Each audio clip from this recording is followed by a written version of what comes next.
Want to try it? Mic check, 1, 2, 3, 4. Mic check, 4, 3, 2, 1.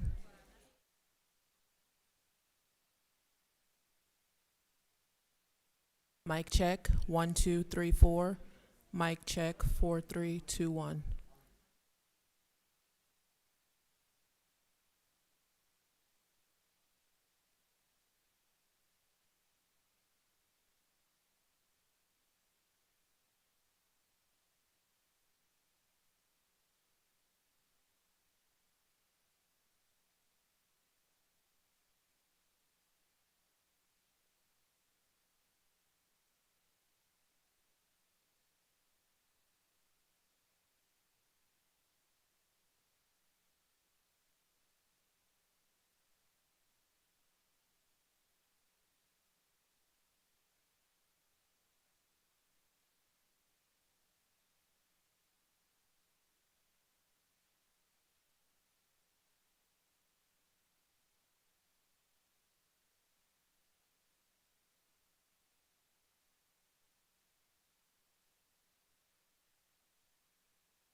Ready?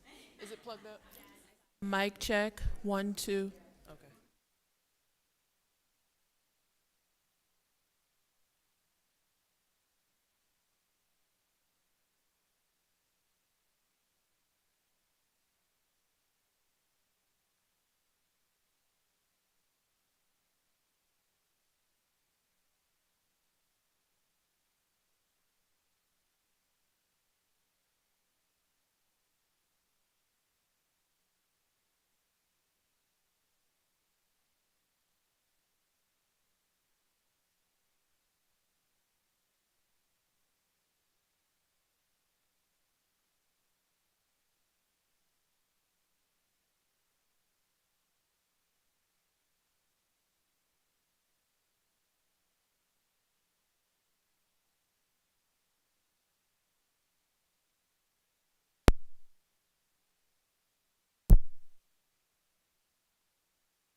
Mic check, 1, 2, 3, 4. Mic check, 4, 3, 2, 1.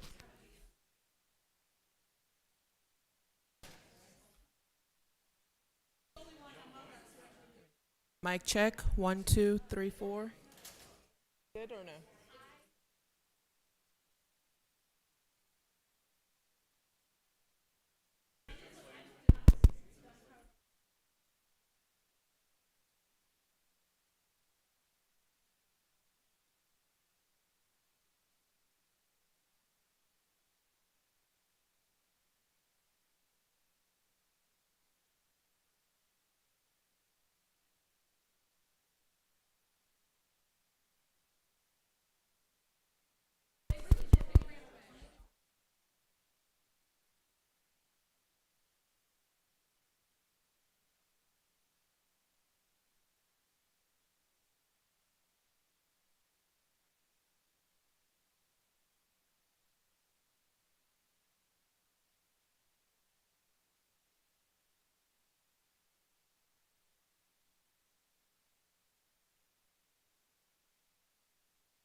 Excuse me, we'll begin in a few minutes. We're waiting for the chairman and a couple of other members to come. Then we will begin the hearing.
The subcommittee will come to order.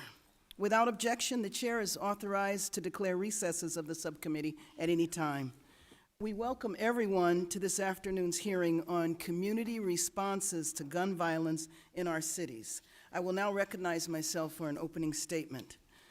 I'm pleased that the Subcommittee on Crime, Terrorism, and Homeland Security is holding this very important hearing on an issue that is too often overlooked in our national conversation about gun violence: the systemic, tragic, and daily experience of gun violence in our communities.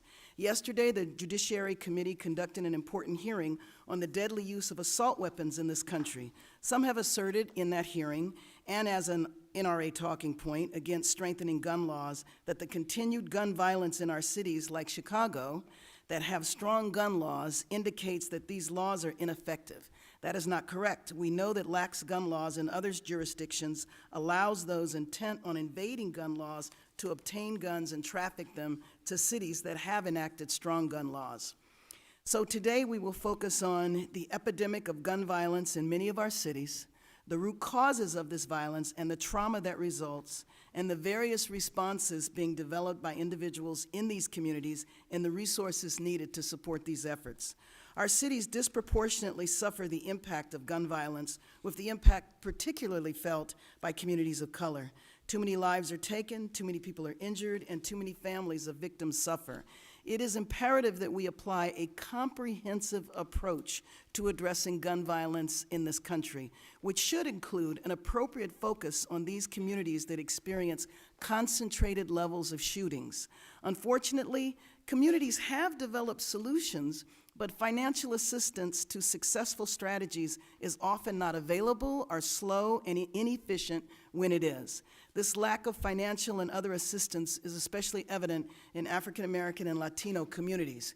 Communities often have effective ways to address community-based gun violence. They need the resources. In order to have an effective, comprehensive approach, we must change the way we discuss and address these issues and change the attitudes and behaviors of perpetrators, educators, researchers, advocates, and including us, lawmakers. So today we start this conversation. Too often, communities with habitual occurrences of gun violence receive attention for the acts of the violence, but little to no attention as to why a high concentration of violence permeates these communities. Instead, we too often do not take the time to look behind the violence and find and support appropriate responses. And we do not take the time to listen to the people in those communities who are working where they live and work to develop solutions that are rooted in their everyday experiences. Consequently, these communities are often not factored into the larger conversation around responses to gun violence. We need to examine what are the root causes of violence. What are examples of successful community-based responses to gun violence?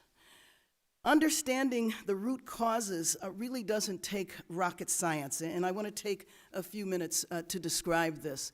If you look at communities where you have concentrated violence, you also have a number of other factors. You have communities that suffer from the cycle of incarceration and people being released from incarceration who were then locked out of a legal economy, and then people will survive by any means necessary. If you don't allow people to work because they're formerly incarcerated, our communities do not have job opportunities, then don't be surprised when those same communities are impacted by drug trafficking.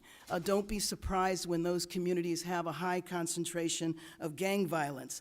A lot of this information is knowable, but attention is not given to it. So those communities are viewed as communities that have a lot of problems and they are incapable of solving them, or these communities only care about gun violence when it involves a police officer and an individual, and that these communities don't care about violence that happens inside the community. Having lived and worked in these communities most of my life, I know that this is not true. And one thing that was always extremely frustrating to us was we would work day in and day out to prevent violence, have levels of success, but it never received any attention. What received attention was when the violence took place. So I want to give you one example of a community in Los Angeles where we set out to prevent homicides from taking place in one summer.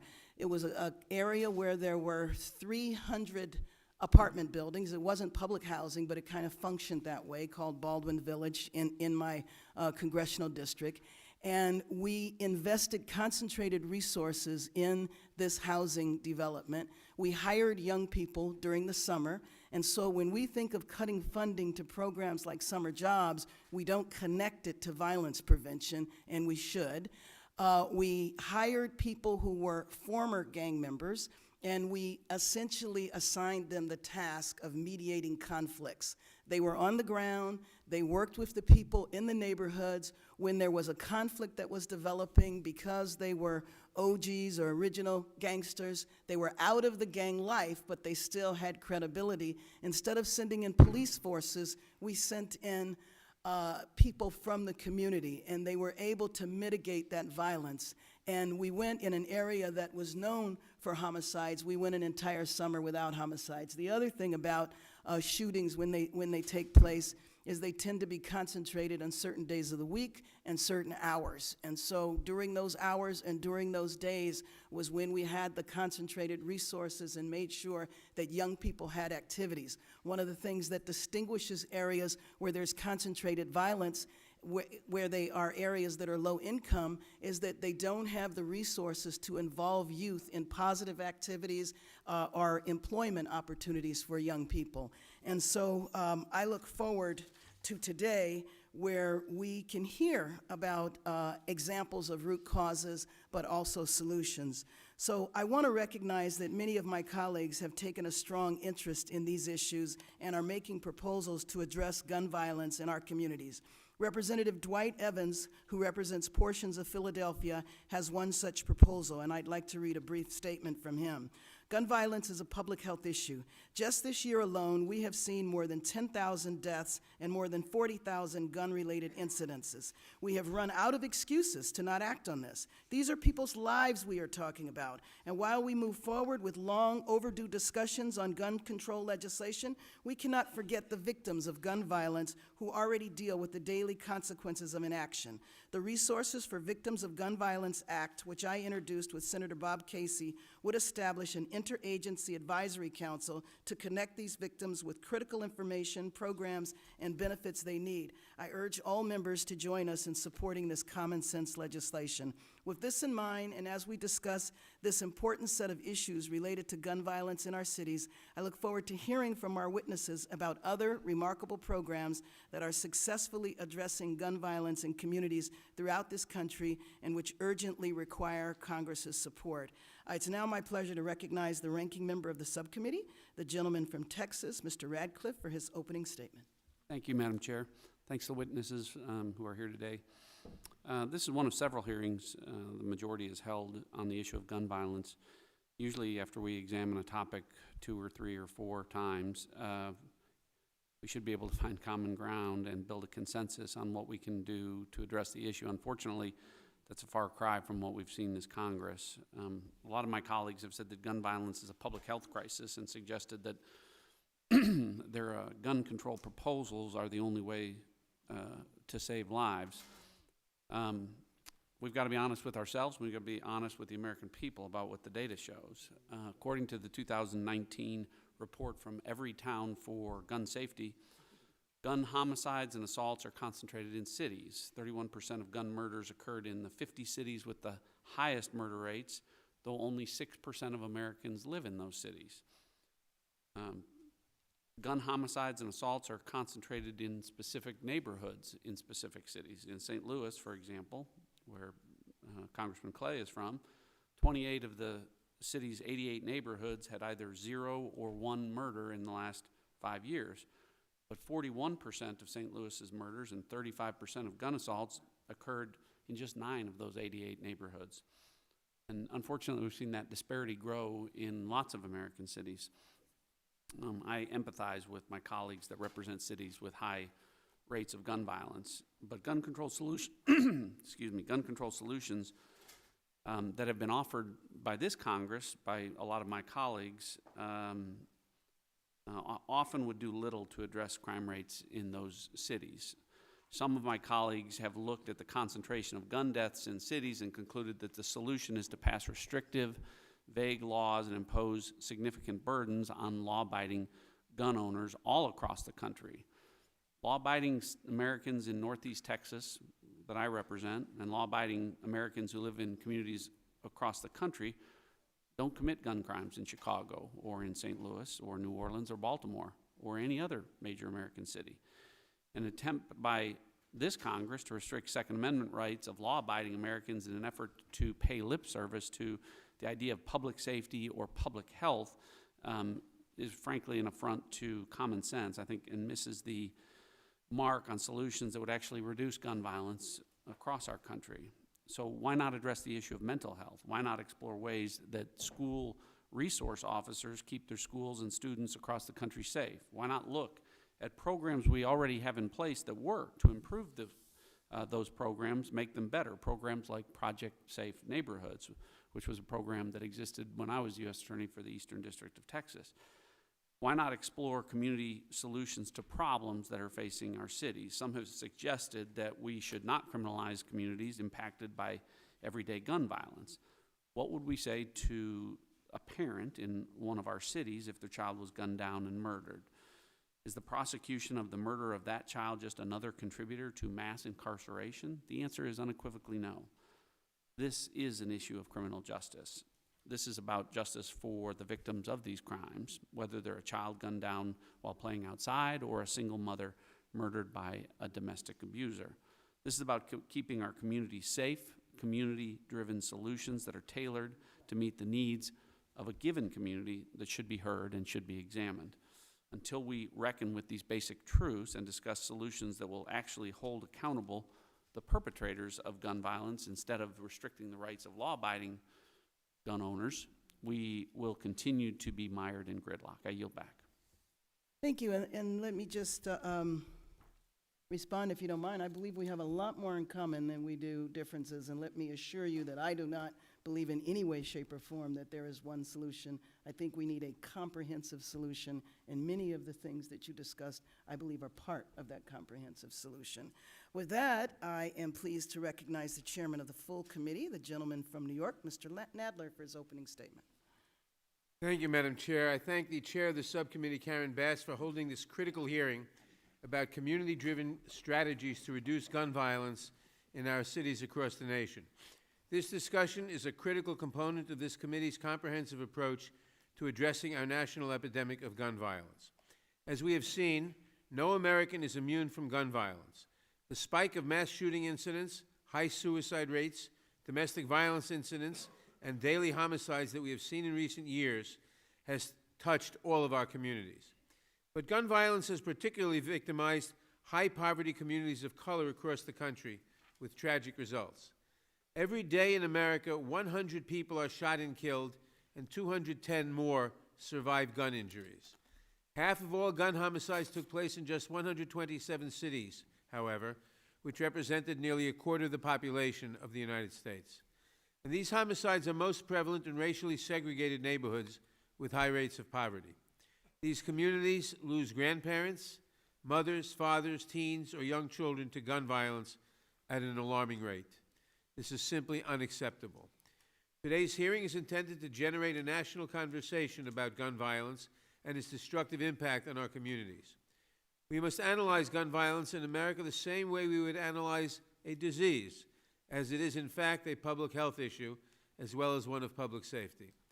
Today we will hear about the scope and gravity of this issue, the root causes of gun violence in specific communities, and local prevention and intervention programs that implement evidence-based violence reduction strategies and that engage all community stakeholders. We must acknowledge and examine the loopholes in the law that allow tens of thousands of guns to enter the illegal market. The vast majority of these guns are trafficked from states with weak gun laws to states with stronger gun laws. Also, mayors of cities across the nation are pleading for changes to state firearm preemption laws that block cities like Chicago, Dayton, Philadelphia, Pittsburgh, and St. Louis from adopting reasonable gun legislation to protect their residents. In addition, the antiquated gun tracing system, severe budget cuts, and laws placing unnecessary restrictions on the Bureau of Alcohol, Tobacco, Firearms, and Explosives have undermined its ability to enforce federal gun laws and regulate the gun industry effectively. Strengthening our gun laws is just a start. Gun violence in our communities is a multifaceted issue that requires a holistic approach. Federal, state, and local government efforts must reflect the need to address this problem comprehensively, investing in evidence-based anti-gun violence programs and ensuring that these programs are tailored to the needs of the communities most affected by the crisis. I look forward to hearing the perspectives of our colleagues, Representatives Lacey Clay and Robin Kelly, who represent the St. Louis and Chicago areas respectively, both of which are directly impacted by chronic gun violence. I also look forward to hearing from our other expert witnesses about the scope of the problem and what solutions have been shown to work. Their testimony today will help inform our efforts to take a comprehensive approach to addressing the national emergency of gun violence. I thank the chair of the subcommittee for holding this important hearing, and I yield back the balance of my time. We will now hear from our first panel, the Honorable William Lacey Clay, who represents the 1st District of Missouri, and Honorable Robin Kelly, who represents the 2nd District of Illinois. We thank you for joining us today. Mr. Clay? Thank you, Chairwoman Bass, Chairman Nadler, and Ranking Member Ratcliffe, who I want to recognize as his sister being a friend and constituent of mine in St. Louis. I appreciate the subcommittee's efforts to organize and hold a hearing on this important topic. This nation and the community that I represent in St. Louis are facing a public health emergency, and I'm not just speaking about the tragic frequency of mass shootings in schools and other public spaces. Members of this committee and the 116th Congress have had numerous opportunities to make it known how they prioritize firearm safety. Regardless of what any of my colleagues have said publicly about the issue, this body has a responsibility and an opportunity to work together and move the debate forward. The nearly 40,000 people killed by firearms in the United States in 2017 no longer have that chance to move this debate forward. The people living and working in my district, where nearly 600 shootings have occurred so far this year, do not have the choice to remain silent while these issues impact their daily lives. I do not have that choice. Since May, at least 22 children under 16 years of age have been killed by guns in the St. Louis region, some due to random shootings, others due to accidents and unsecured handguns. It is due to statistics like that black families are 62% more likely to lose a son to a bullet than to a car accident. My community is already on track to top last year's rate of gun-related injuries and deaths, and I know we are not alone.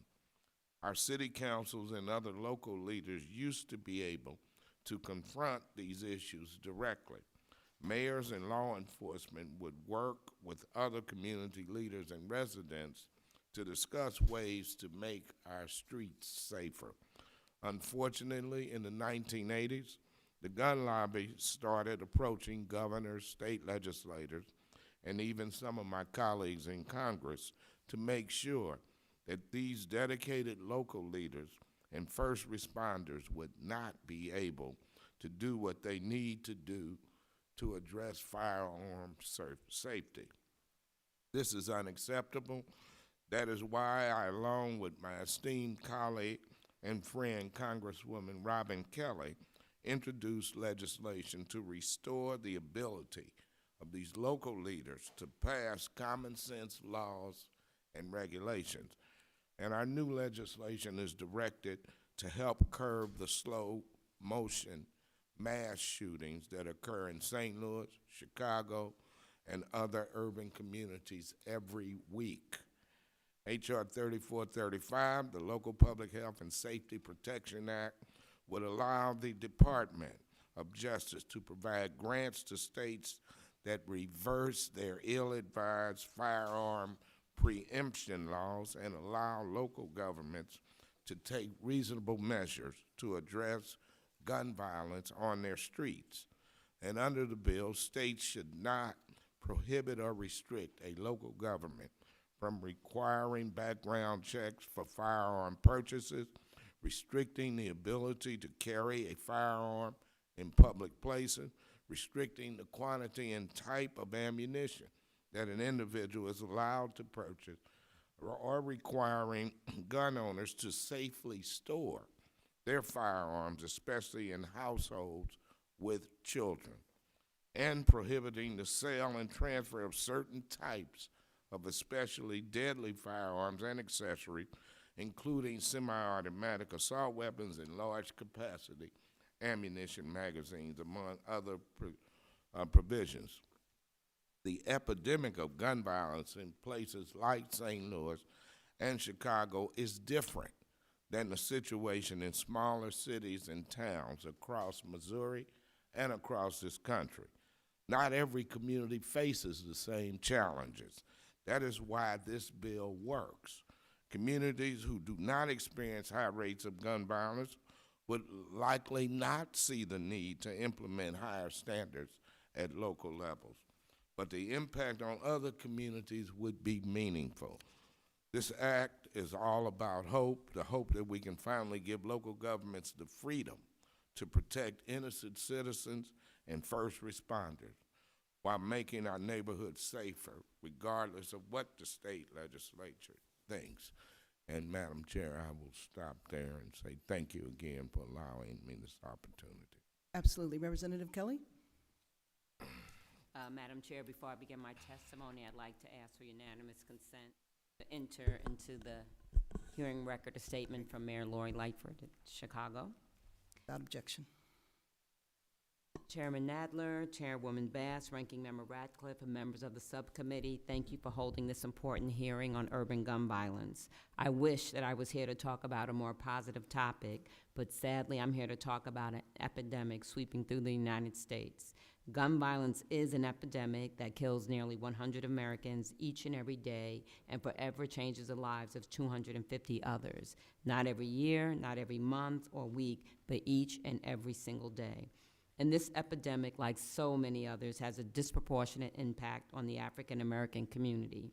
I'm proud to represent the great city of Chicago, and like all cities, we have our share of challenges, and gun violence is one. We are a city awash in illegal guns that are transported over our borders from Indiana, Wisconsin, Kentucky, and Missouri, all of which are states with weak or non-existent gun safety laws. A patchwork system is unworkable. We need a national solution to this national problem. To date, Chicago has lost 341 people to gun violence. That's 341 sons, daughters, mothers, and fathers whose lives were cut short due to congressional inaction. There have been over 1,500 shot. In my district, I hear from young people, some of whom are numb to the pain. Others feel the sense of urgency. More than half of all guns used to commit crimes in Chicago come from outside of Illinois. We can't be an oasis of common sense surrounded by states beholden to the gun lobby. We need strong federal laws against straw purchases and gun trafficking because these common sense ideas are proven to save lives. We also need the background check bills passed to the Senate, brought to the floor and signed by the president. Many gun violence deaths could be preventable. We could save more than 30,000 American lives every single year. A recent study shows that states with stronger gun safety laws have 35% lower rates of gun deaths for children and teenagers. These laws, like universal background checks, are supported by more than 90% of Americans and save lives, specifically the lives of our nation's young people. These bills before you today are also important next steps toward combating gun violence, as is the bill I recently introduced, H.R. 4116, the Prevent Gun Trafficking Act, which would make straw purchases a federal crime. Straw purchases, I'm saying, because a number of trafficked guns are straw purchased. Straw purchases are not just a problem in Chicago, but in every urban community is challenged with guns used in crimes that are purchased illegally. We've reached a point in our country where many Americans have been affected by gun violence, either directly or through a close neighbor, friend, co-worker, or family member. Gun violence happens everywhere in every community, and sadly, in too many families. I just lost a 12-year-old today. She was shot sitting in her home, planning her birthday party, and a bullet came through the window, and she died on her birthday. At this very moment, we're at a pivotal crossroads. We're seeing a reform movement sweep across America in big cities and small towns. In actuality, we're seeing many movements converging together, demanding profound change, much like the 1960s. They're made up of concerned citizens standing up and speaking out for their fellow Americans. Hundreds of thousands of people are taken to the streets every few months. Just yesterday, young people from Chicago and other young people from across the United States came to D.C. to demand action, all of them marching shoulder to shoulder for common sense gun laws. Our young people in Chicago have been speaking out for years. Now they are joined by the students of Marjorie Stoneman Douglas High School and thousands of other young people who are galvanizing the nation. Young people are rising up, speaking out, and demanding action, and I couldn't be prouder of them. These young people are energizing our movement, even though many of us have been soldiers in the movement for many years. These young people are the reinforcements that we always needed. Our numbers keep growing. Every day, more and more people are realizing their safety and security is eroding. More and more people are joining the fight for common sense gun reform. In closing, I do want to say this is not about taking guns away from people who have them legally, and they're not trying to hurt me, you, or anybody else. Also, I know it will take more than laws. It will take improved police-community relations, and also will take investing in our neighborhoods and scaling up effective programs that I know exist in the Chicagoland area. I wrote a report in 2014 called the Kelly Report on Guns, and it discusses root causes and solutions, and that this is a public health crisis. And lastly, we like to blame mental health, but more people with mental health are hurt by guns than hurt other people. I yield back. Thank you very much for your time and your testimony, and I look forward for that report that you mentioned. You wrote it 5 years ago? Okay. I would like to now bring forward our panel.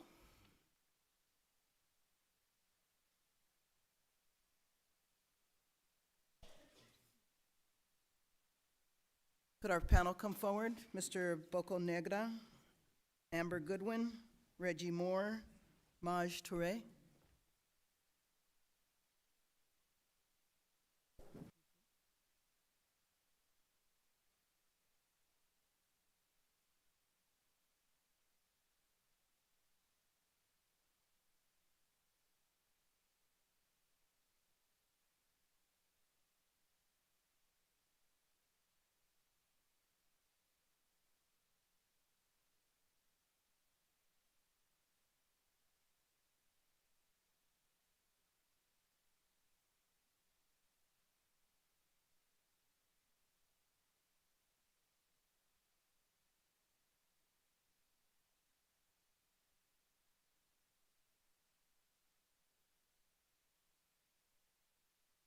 Now, if you would please rise, I will begin by swearing you in. If you would please rise. Raise your right hand. Do you swear or affirm under penalty of perjury that the testimony you're about to give is true and correct to the best of your knowledge, information, and belief, so help you God? Thank you. Let the record show the witnesses answered in the affirmative. Thank you, and appreciate your coming forward today. Please note that your written statements will be entered into the record in their entirety. Accordingly, I ask that you summarize your testimony in 5 minutes. To help you stay within that time, there is a timing light on your table. When the light switches from green to yellow, you will have 1 minute to conclude your testimony. When the light turns red, it signals that your 5 minutes have expired.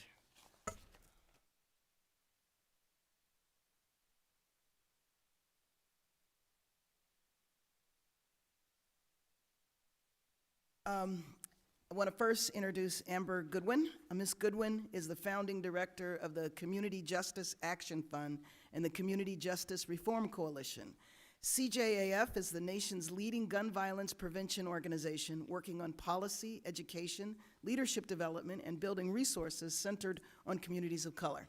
Under Amber's leadership, CJAF is filling a critical role in advocating for solutions and leadership roles for marginalized communities of color. Eddie Bocanegra. Mr. Bocanegra is the Senior Director of READI. Do you say READI? Oh, Ready, okay. Ready Chicago. In this role, he oversees the management and implementation of the evidence-based and trauma-informed program to reduce violence and promote safety and opportunity. Mr. Bocanegra brings years of experience in community-based organizations and programs created to address trauma and build resiliency among those most impacted by violence. Reggie Moore currently serves as the Injury and Violence Prevention Director of the City of Milwaukee, and I believe Representative Gwen Moore is here or was here. You're one of her constituents.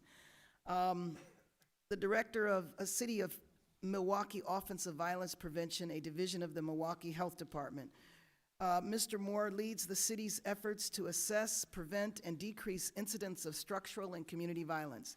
He facilitated the development of Milwaukee's first comprehensive violence prevention plan known as the Blueprint for Peace, which is a community-centered plan that takes a public health approach to addressing the root causes of violence and trauma. Mr. Moore leads the National Youth Activism Program for the Truth Initiative in Washington, D.C., where he designed and implemented programs to increase public health advocacy among youth throughout the country. Mr. Torre is the founder of Black Guns Matter. He believes that Americans in inner cities must be allowed to exercise their Second Amendment right and challenge the status quo for smaller amounts of people to carry, but not most others. No, I think that doesn't sound right. We welcome all of our distinguished witnesses and thank them for participating in today's hearing. Mr. Bocanegra?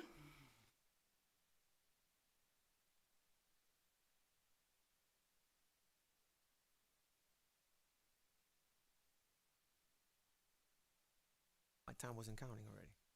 So again, thank you for the opportunity to appear before you today to discuss the gun violence facing communities across our nation and to share the actions of Heartland Alliance and other organizations, advocates, and survivors of violence in Chicago who are working around the clock to make our communities safer. Communities across our country are struggling with violence. Cities like Baltimore, Detroit, St. Louis, Chicago. Much of this violence is concentrated in a handful of impoverished neighborhoods. This year alone, Chicago has had over 2,000 shootings and over 300 homicides as a result of gun violence. Just this past weekend, 21 people were wounded and 5 were killed. Behind every shooting, there is a family left to grapple with the aftermath.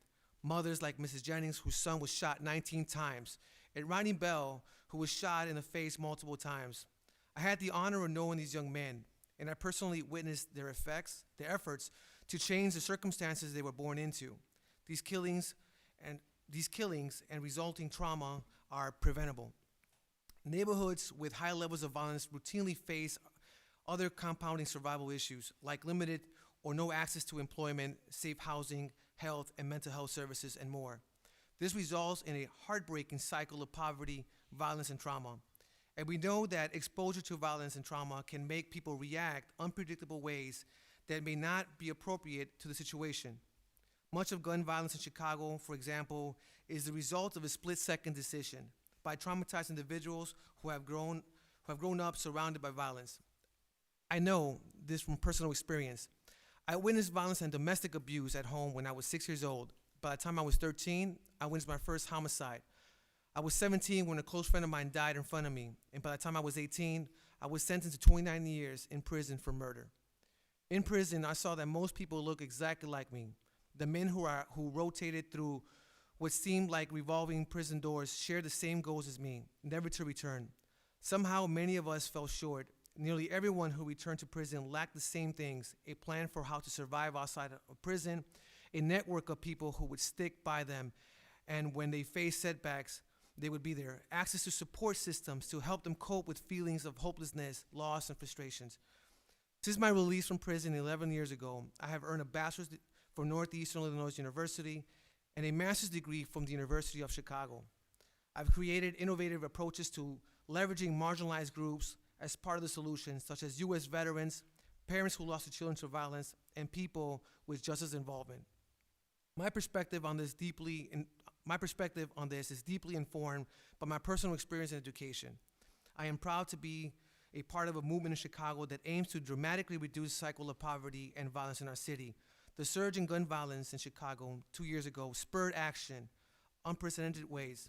A coalition of more than 40 Chicago funders and foundations under the umbrella of Partnerships for Safety and Peaceful Communities courageously aligned their funding to support proven and promising programs and approaches to reducing gun violence, rebuilding communities, and developing leaders who can sustain safety and opportunities. There is a number of promising initiatives that can serve as models, including the Metropolitan Peace Academy, led by Communities Partnering for Peace, which was established to professionalize street outreach work. Chicago CRED, Chicago Public Schools Safety Passage, which designs to provide safe routes for students while traveling to and from school. And Ready Chicago, the program that I run. With our 6 partners, we relentlessly engage men who are most highly impacted by gun violence and connect them with paid employment, cognitive behavioral therapy, and supportive services. Ready Chicago is being evaluated by the University of Chicago's Urban Labs so that we can learn all that we can about what it takes to meaningfully identify and engage men who are at the highest risk of gun involvement and keep them alive. There are no federal programs designed to support bold, comprehensive responses to prevent violence like ours. Importantly, very few programs are led by people like me with life experience like mine. We urgently need attention and sustained investment in people who are the most at risk before more lives are lost. And I wanted to close by sharing a story of one of those that we lost. When I first met Devon, he was unhappy with his life and community. He joined our program and started to see change. He was beginning to plan for a future. Tragically, Devon was shot and killed just about 2 months ago. On an afternoon, 5:45, as he was heading back home from work. And I can't help but to think about the young man who ran up to Devon and shot him. What if he had been given the tools to help him pause and think? What if he had been surrounded by people who cared enough about him to address his pains or grievances and change his thoughts? Perhaps Devon would still be alive. After spending much of my time in prison, contemplating how my future would have meaning, my goal is clear: to use my experience as a former gang member, an inmate, as well as my formal education to save lives and to help others with backgrounds like mine and find and achieve their own dreams for a safer and better future. We can do this, and I appreciate your support. Thank you. Thank you. Mr. Moore. It's hard to look at those pictures, you know. Thank you, Chairwoman Bass, Ranking Member Ratcliffe, and other members of the subcommittee for providing the opportunity for me to speak before you today. Yeah, my name is Reggie Moore. I'm the director of the City of Milwaukee Office of Violence Prevention. And I want to start by thanking my esteemed Congresswoman Gwen Moore from the Wisconsin's 4th District for her invitation to address this critically important issue. I'm sure she shares our excitement for being the host for the 2020 Democratic National Convention in our city. And I would also like to acknowledge Congressman Sensenbrenner for his many years of service, who also serves on this committee. I'm grateful for this opportunity to share the vision, approach, and progress Milwaukee has made toward addressing violence as a public health issue. not only because this topic is deeply personal for me, but because we are long overdue for lifting up community-based solutions proven to prevent and reduce violence in communities across this country. We have an opportunity right now to invest in policies and programs that could literally save lives or continue to ignore the slow mass murder happening on the streets of our cities every day across this country. Our mayor and former Congressman Tom Barrett has been a champion for gun violence prevention for more than a decade. As one of the first mayors involved with Mayors Against Illegal Guns and Cities United Against Gun Violence, he remains committed to this issue. However, cities cannot bear this burden alone. Today, I will speak briefly to you about the approach we took to frame violence as a public health issue, the perils of punishment over prevention, our success with engaging residents in prioritizing local solutions, and the need for national and state level support for these efforts. The pictures sitting before you are of young people, and only a few, of unfortunately too many, who have been killed in crossfire shootings in the city of Milwaukee. This issue does not just affect one community or one zip code, but has impacted lives across our entire city. This young lady here is Sandra Parks. She was a brilliant 13-year-old girl who was killed on November 19th by a bullet fired from an assault rifle outside of her house as she sat in the safety of her own bedroom.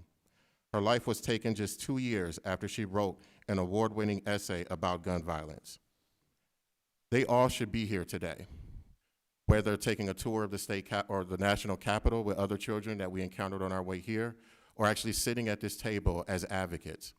And unfortunately, none of them will have the opportunity to sit in the seats that you are sitting with the power and ability to make a change in this country on this issue. I want to briefly read a passage that she wrote in her essay that I think underscores the impact that many children in our country feel in cities and in neighborhoods as it relates to gun violence. Sometimes I sit back and I have to escape from what I see and hear every day. I put on my headphones and let the music take me away. I move to the beat and I try to think about life and what everything means. When I do, I come to the same conclusion. We are in a state of chaos. In the city in which I live, I hear and see examples of chaos almost every day. Little children are victims of senseless gun violence. We must not allow the lies of violence, racism, and prejudice to be our truth. The truth begins with us. Instead of passing each other like ships in the night, we must fight until our truth stretch to the ends of this world. Launched in 2008, the Office of Violence Prevention sits within the Milwaukee Health Department. Our mission is to prevent and reduce violence through partnerships that strengthen young people, families, and neighborhoods. Under the leadership of Mayor Barrett, Milwaukee launched the office in 2008, placing the office in the health department, underscoring our commitment early to treating this as a public health issue. Unfortunately, in cities across the country, violence has often been simplistically regarded as bad people doing bad things in bad places, punishable by death, divestment, or confinement. This has led to a man-made disaster for young people, families, and neighborhoods. Instead of addressing the root causes of violence, we decided to punish it. In many cities, poverty, trauma, unemployment became an issue for the criminal justice system to manage, especially in African American communities. We cannot talk about violence in Milwaukee without talking about mass incarceration. As of the 2010 census, Wisconsin had the highest incarceration rate of black males nationwide, locking up 12.8% of black male residents compared to the country's 6.7% average at that time. Out of 56 majority black communities in Wisconsin, 31 are jails or prisons. Concentrated punishment is an expensive habit that has had a significant impact on local and state taxes, more than housing, transportation, higher education, youth development, or public health. In 1970, Milwaukee was a thriving industrial city with a relatively low poverty rate, but decades of industrial decline and population loss have taken their toll. By 2019, the city spends over $300 million, 40% of the city's budget, on law enforcement alone. This cost exceeds the total amount of revenue collected through property tax levy for the entire city. Milwaukee clearly cares about public safety, but this is fiscally and morally unsustainable for our community. The punishment of disadvantage hides the deep and cumulative impact of policy decisions so that the real work of solving these problems never happens. High neighborhood unemployment rates are never addressed, the foster care system is never repaired, and underfunded schools close en masse. In Milwaukee, in 2017, we engaged the community in developing a comprehensive violence prevention plan called the Blueprint for Peace. In the written document, you have copies of that, and this is a comprehensive approach that calls for all hands on deck to addressing this issue so that we can stop the pipeline from pain instead of investing in incarceration and death on the back end. Thank you. Thank you very much. And before we go to the next witness, I just want to detour a little bit and let Representative Jackson Lee have a few words before she has to leave, and then we will come to you, Mr. Torre. Let me accept the courtesies in the proficient and efficient manner to respect all members, but I had to acknowledge all the witnesses, and to hear you talk about the redemption as opposed to incarceration and murder and death at the end. But I want to acknowledge my fellow Texan and fellow Houstonian, Amber Goodwin, and to let her know that if she sees me stepping out, I'm managing bills on the floor. That's another place way away. But I wanted to say, not only does she have the wisdom to organize and be the founding member, the director of the Community Justice Action Fund and the Community Justice Reform Coalition, dealing with gun violence, but we have worked together in organizing and empowering people. And if there's anyone that can be solution-oriented on these questions, Madam Chair, and to the ranking member, it is Amber, along with her fellow witnesses. And Amber, I look forward to us being in tandem as we sort of lift this up in the many challenges that we have in our hometown, but in the nation. Let me thank you for the work that you've done, and my privilege to be here to welcome you. Forgive me. I hope you'll stay around and I can catch up with you if I'm allowed to say that on the record. Thank you very much. Madam Chair, let me yield back to you as I thank this fellow Texan. Thank you. Mr. Torre. Hey, good morning. Thanks, everybody, for having me. I appreciate everyone for listening. Y'all hear me? Good? Okay. Good afternoon. My name is Maj Toure. I'm the co-founder of Black Guns Matter. Our organization travels around the country to address firearms-related rights and responsibilities. Each one of our classes, which happen in libraries, churches, recreation centers, and even on street corners, where we discuss firearm safety, conflict resolution, and the law. My travels have afforded me a unique opportunity to see firsthand the issue of violence in our urban centers, as well as the failures and successes of various approaches. Black Guns Matter started 4 years ago, and the data we have collected has been and will continue to be a very valuable tool in saving lives and protecting freedoms as stated in the Constitution and Bill of Rights. Firstly, I know that today's hearings are centered on quelling the violence in urban communities, but the phrasing is a bit off. We do not have a gun violence issue in our urban centers, but we do have a host of other issues that, coupled with the lack of de-escalation tools, lead to violence. What we are experiencing is not an issue with guns per se, but more a lack of ability to navigate trauma. If we are going to address violence in urban America, we need to address violence of all kinds.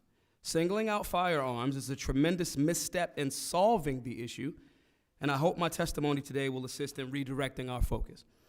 One of the first ways that we've tackled this issue with Black Guns Matter is by identifying and label answers as solutionary. Giving urban Americans tangible skills has been very impactful because we define not only what our approach is, but also a parameter for staying the course of solution-based thinking. By naming what we are doing, we have given Americans all around the country an ideology to galvanize around solutions more so than further focusing on the problem. Our focus is solutions to violence. Our approach is conflict resolution. Our goal is saving lives and mitigating trauma. Our results have been and are healing while defending freedoms. This is the solutionary way that has been effective. In 2016, when we started Black Guns Matter, it was a result of a steady barrage of media images that depicted our communities as violent and savage. That year, one of my best friends was shot in the head because of negligence. As news of his death circulated,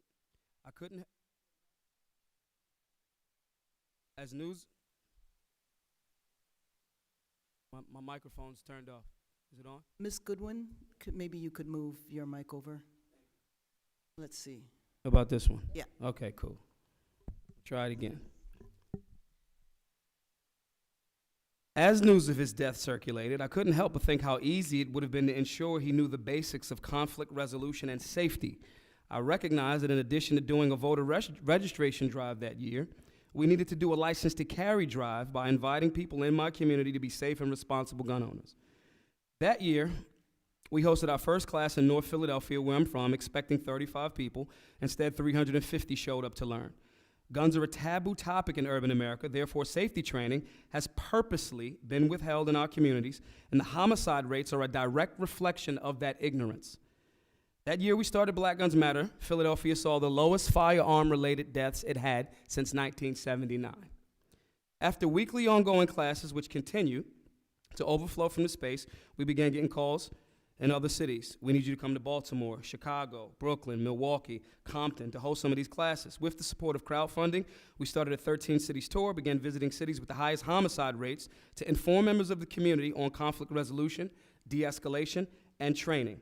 This is a place where people from both sides of the aisle can agree that this simple act of free education is saving people in my community from prison, negligence, and death.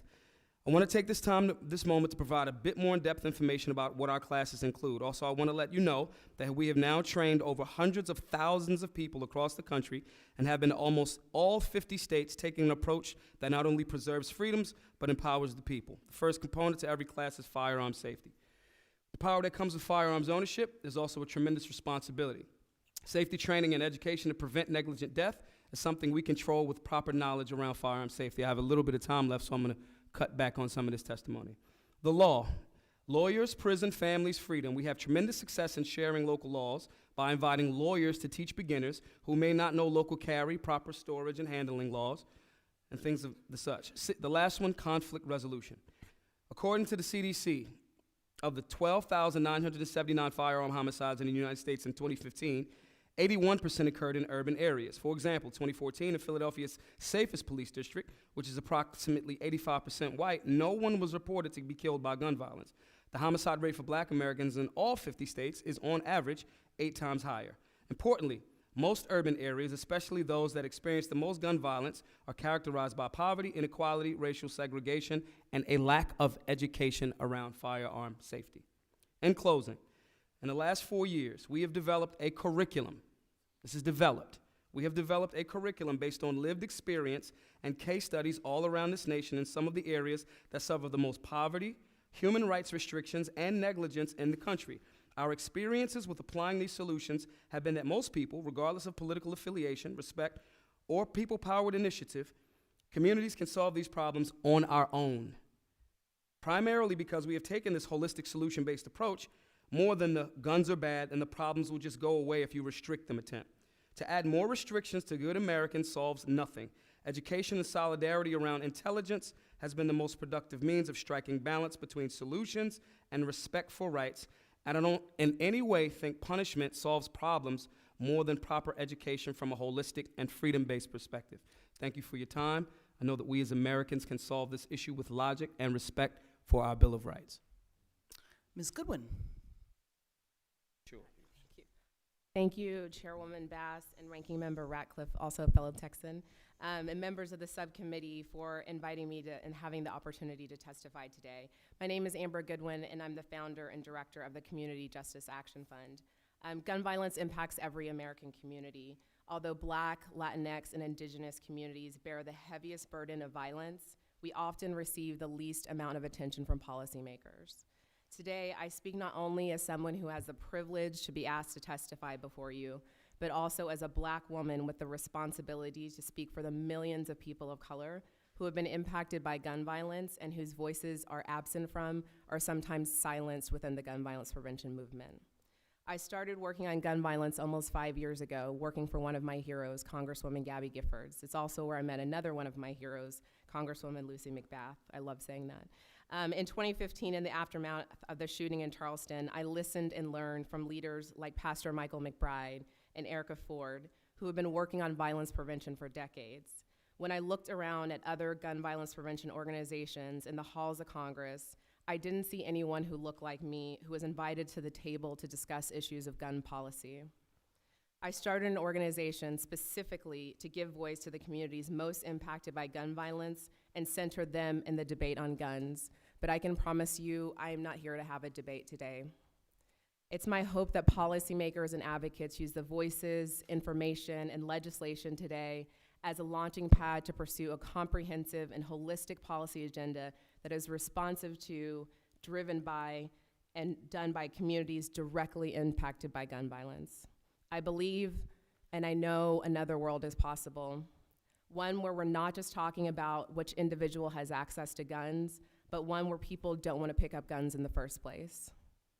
All of the community intervention strategies you will hear about today are thanks to our loved ones who have been on all sides of the gun and work of leaders around the country who put themselves in harm's way every single day. These people are our loved ones, and they are my heroes. While there is progress, there is no one framework or approach that aims to unify the systems or sectors needed to end violence in America. In states across the country, California, Massachusetts, Connecticut, Maryland, and most recently in New Jersey, state lawmakers are creating change, and they're doing it through policy. What I'm asking today is for the federal government to do the same. We must also support initiatives to combat gender-based violence, because far too often it's women who look like me whose voices go unheard. Black, Latinx, and Indigenous women are dying at alarming rates, and we need to be empowered not to just say their names, but also demand change so their names are not just another hashtag. I could spend hours running down the list of our loved ones of color, including those most marginalized in our country, such as our trans brothers and sisters of color, and those who are part of the disability community, yet our issues are still not given the urgency, the resources, or political weight to even come close to making a difference. I have the following request of this body today. Number one, funding, that you allocate adequate funding for public health-focused community interventions on gun violence, and that you create a gun violence task force led by members of Congress and leaders in the community.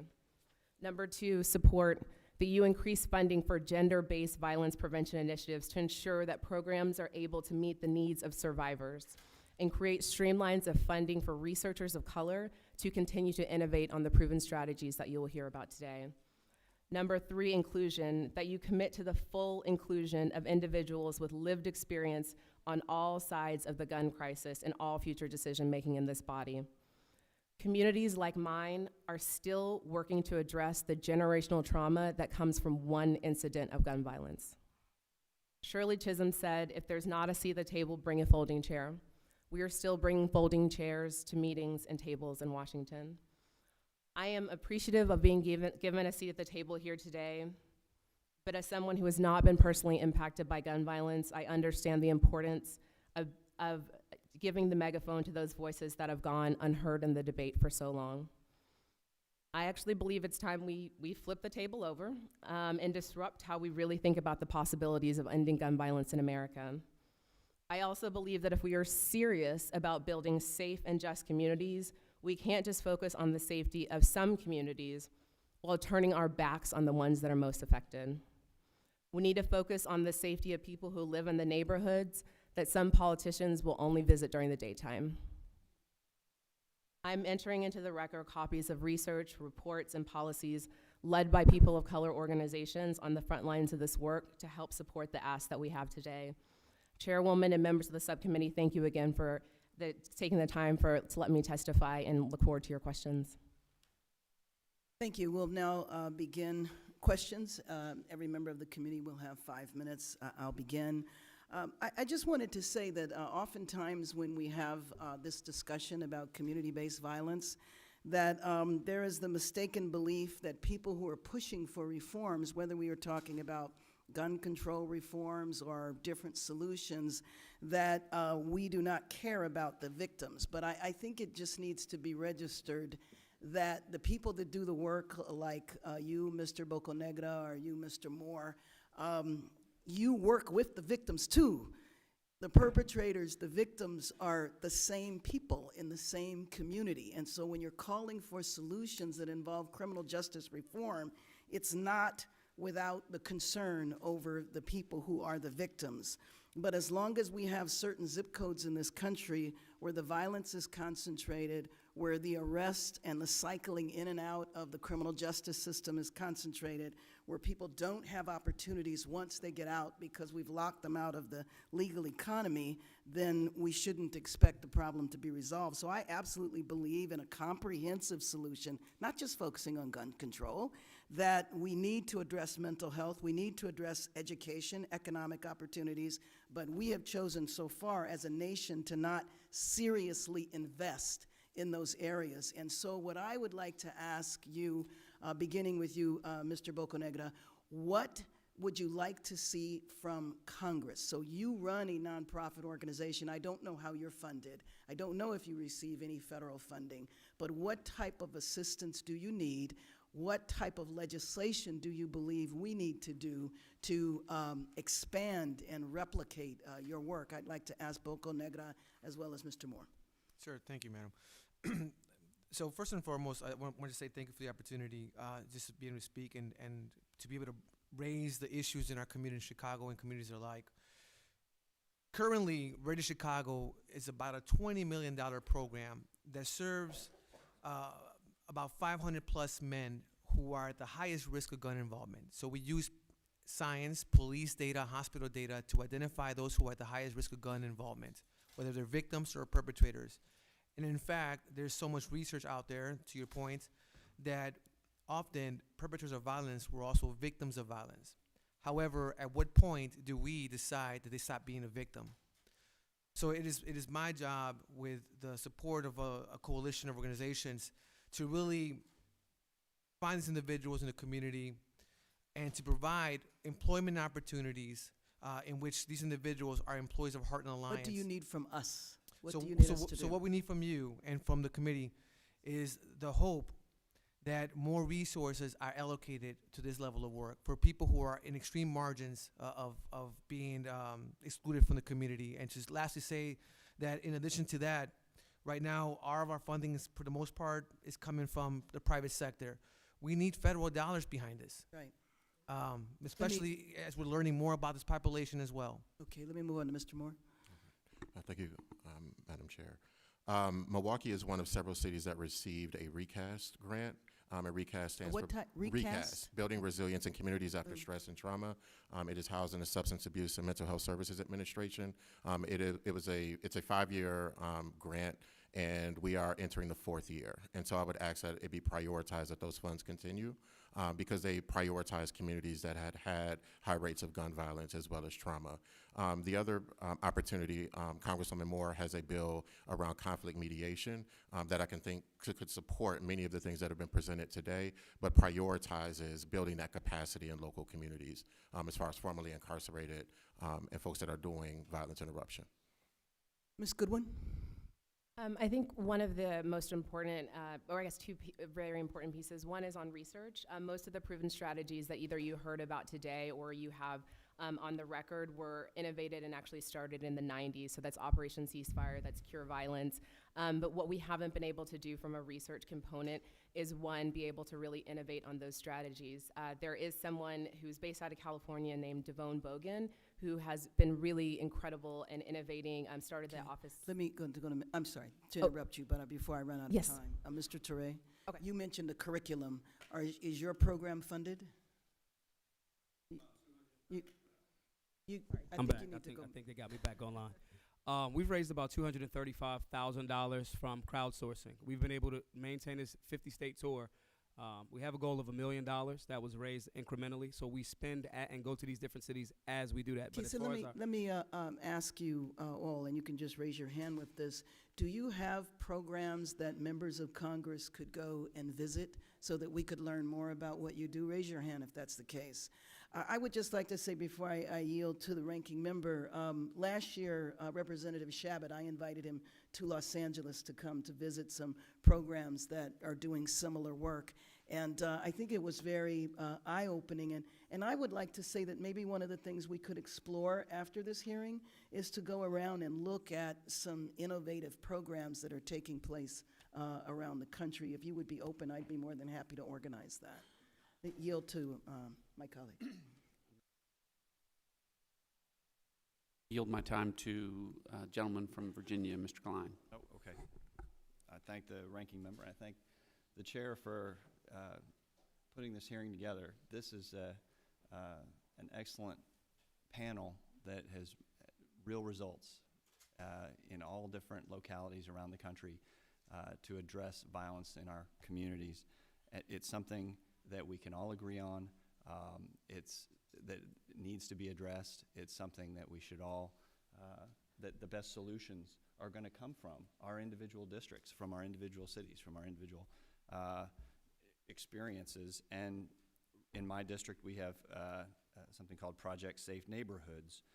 The Roanoke Division's PSN program recently completed a successful operation making several arrests and the seizure of illegal firearms, narcotics with a street value of $500,000 and $80,000 in currency. And law enforcement gathered intelligence as part of an ongoing criminal investigation, and those arrested were charged with various state and federal crimes. But more interesting to me was just the detail with which these successful programs were outlined. Mr. Moore, for example, your goals overview, the 6 goals. Number 1, stop the shooting, stop the violence. Number 2, promote healing and restorative justice. Number 3, support children, youth, and families. That one, I think, in particular, is critical. Promote economic opportunity. 5, foster safe neighborhoods. 6, strengthen capacity and coordination of violence prevention efforts. It's an excellent listing of all the different programs. Ms. Goodwin, you talk about all the different state programs that are addressing violence in communities, California, Massachusetts, Connecticut, Maryland, New Jersey. Many times you have issues where there's not a lot of interstate activity, so it is best left to states. But there are times when you do have interstate activity that can involve the federal government. So, but for these organizations, Ready Chicago, great examples that you're pursuing here, and your focus on the idea that much of the gun violence in Chicago being the result of split-second decisions by traumatized individuals who've grown up surrounded by violence, recognizing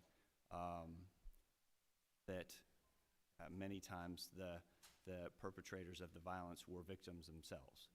And Mr. Torrey, your 3-pronged solutions for safety education, legal education, conflict resolution education, those are all going to the heart of the reasons why violence has become so endemic, not just in our cities, but across our society. I represent a district that's, some of it is more populated cities, some of it is very rural, but the violence persists across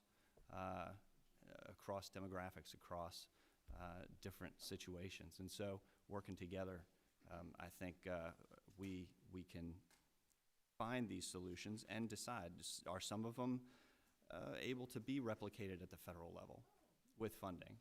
Or are some of them, do some of them need to stay at the state level and just receive support from federal, whether it's through funding or otherwise, but rather than us legislate, simply support the efforts that you're pursuing. So I've got 1 minute left. Mr. Torrey, since I ended with you, if you can talk about, in particular, as an attorney, I was taught, I tried to teach my clients that ignorance of the law is not a defense. So you can't just go into court and say, I didn't know that it was illegal. Judge, jury's not gonna buy that. Can you talk about your education program there and how that's having an impact? Yeah, so because we've been to all of the cities that everyone here lives in. I moved to Chicago for a month to do conflict resolution for a month. South side, whatever side. Point being is, each locality is different. So the people in that particular locality, for example, in Philadelphia, I've had guys 25 years old have a job at the bank, purchase a firearm lawfully, not knowing that you have to, spend $20 and get a license to carry, get pulled over, doesn't know the proper storage laws for that municipality. Now you have the felony charge. Now your life is pretty much over. So now that may be different from Philadelphia than it is for New Jersey. So having lawyers specifically that are already connected to the community to come to these classes, as well as the firearms instructors, as well as the mental health specialists at our actual free events. Now, they're not free. I mean, this isn't a socialist thing. They are in a space where we want to remove the financial barrier to entry for beginners that want to come learn. You know, so having lawyers there is a critical component of it. I am not an attorney. I cannot defend you, nor can I give you legal advice, but that lawyer that's at that class can. And so this is something that's standard at every single one of our classes all across the country for the last 4 years. Sure. Representative Demings?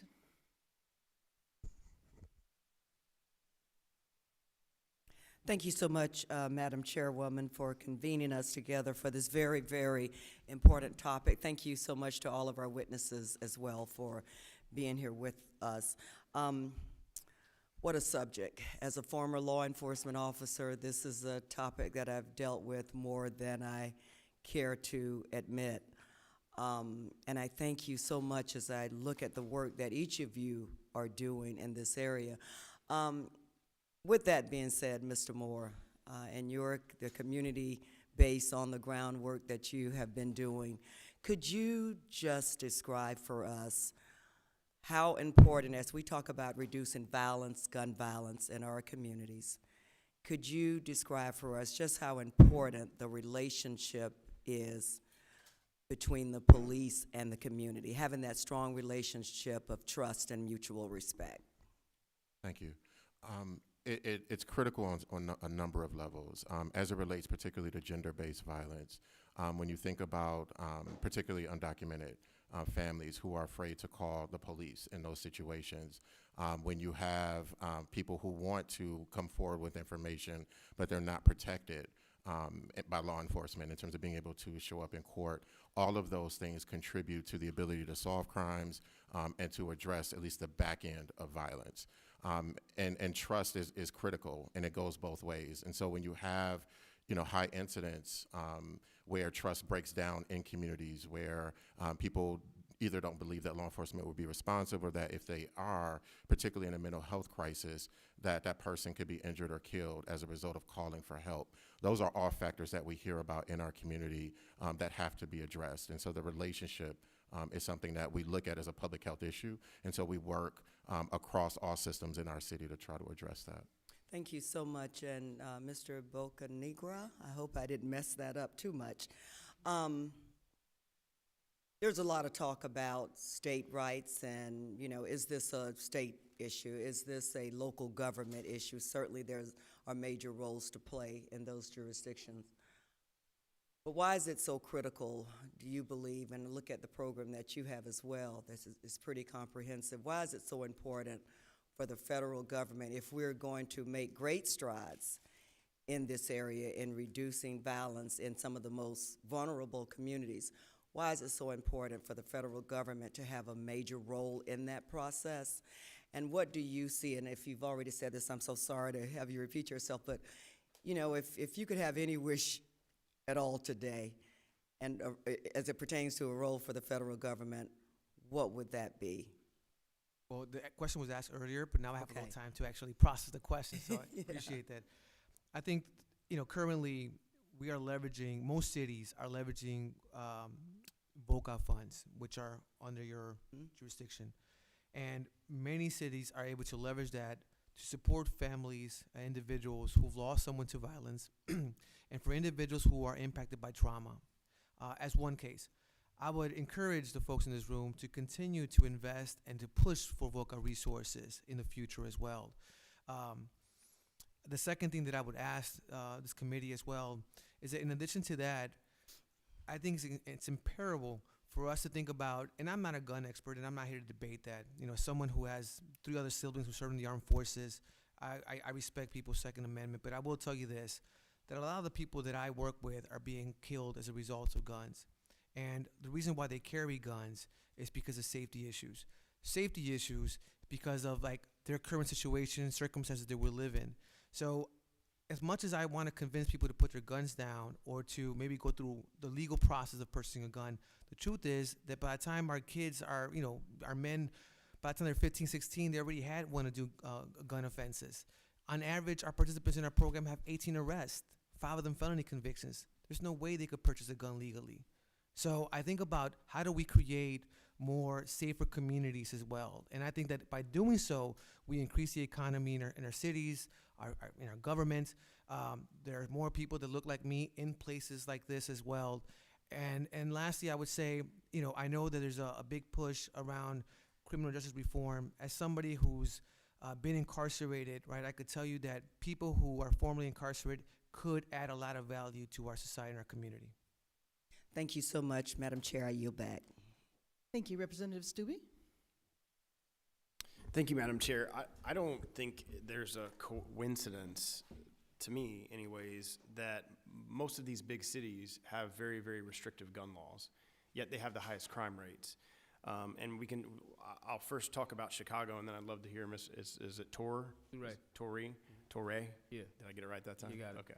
And I'll ask for you to kind of respond and what your thoughts are on this. But just looking at Chicago, and you have very restrictive gun laws there. Washington, D.C. has very restrictive gun laws, but they have a very high homicide rate and a gun violence rate. I don't think there's a coincidence there, but the other side of that argument would be, people are getting their firearms from Indiana and Wisconsin. So these are factual numbers. So some facts on that. You have, in 2015, gun murders per 100,000 residents in Wisconsin and Indiana were 2.9 and 3.2, while gun ownership rates were 34.7, 33.8.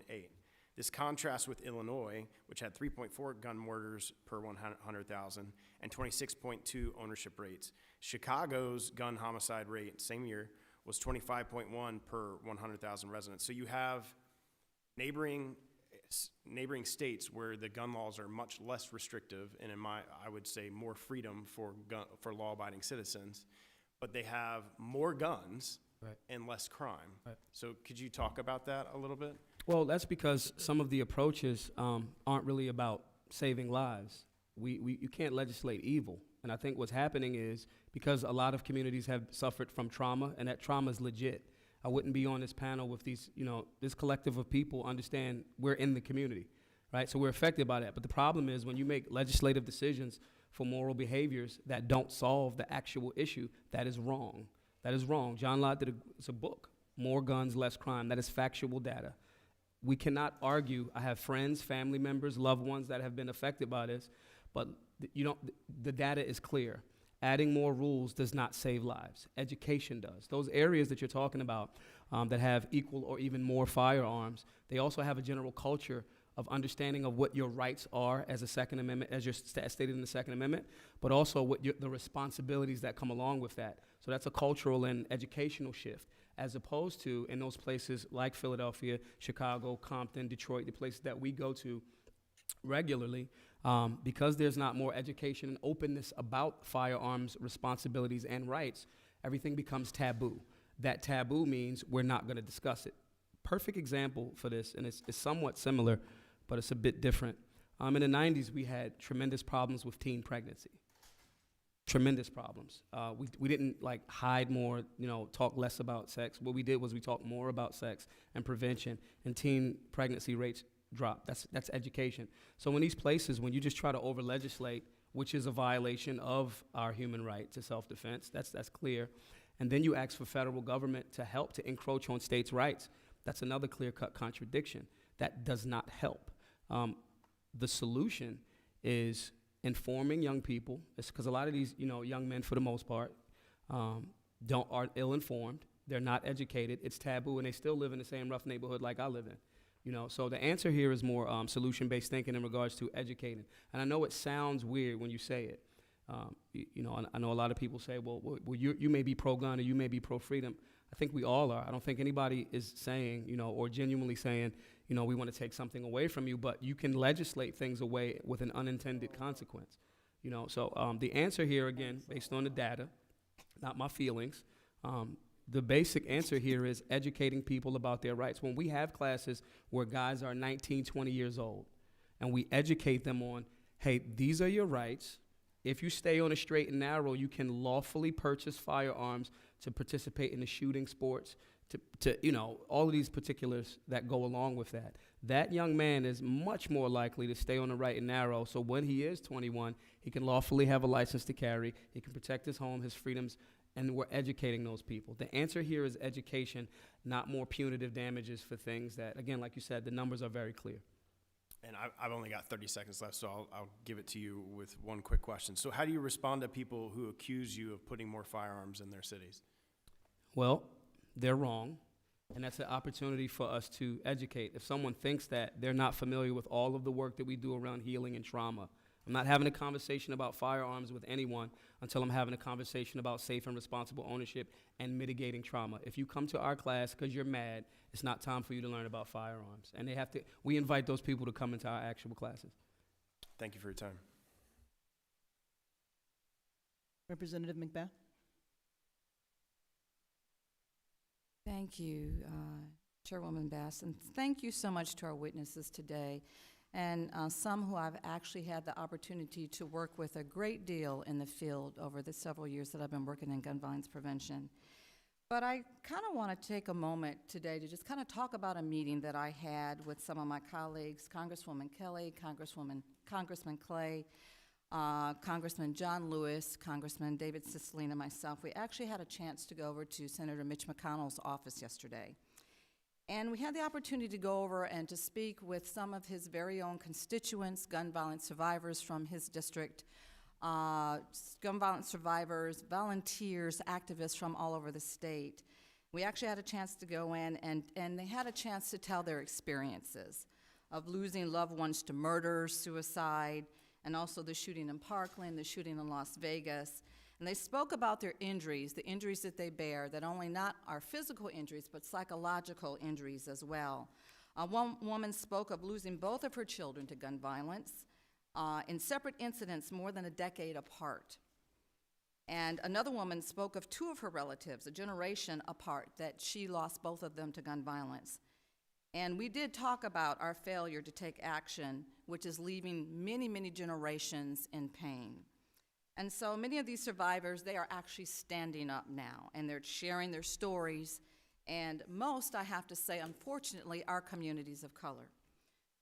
Their communities of color, are bearing a particularly heavy burden for the Senate's failure to address gun violence, for the Senate's failure to take up the legislation that we have already passed in the House to guarantee universal background checks, to fund gun violence prevention research, and to close the Charleston loophole. So I want everyone to understand that no one in this room is immune to gun violence. I know firsthand.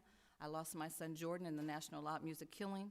No family, no place of worship, no school, no community is immune.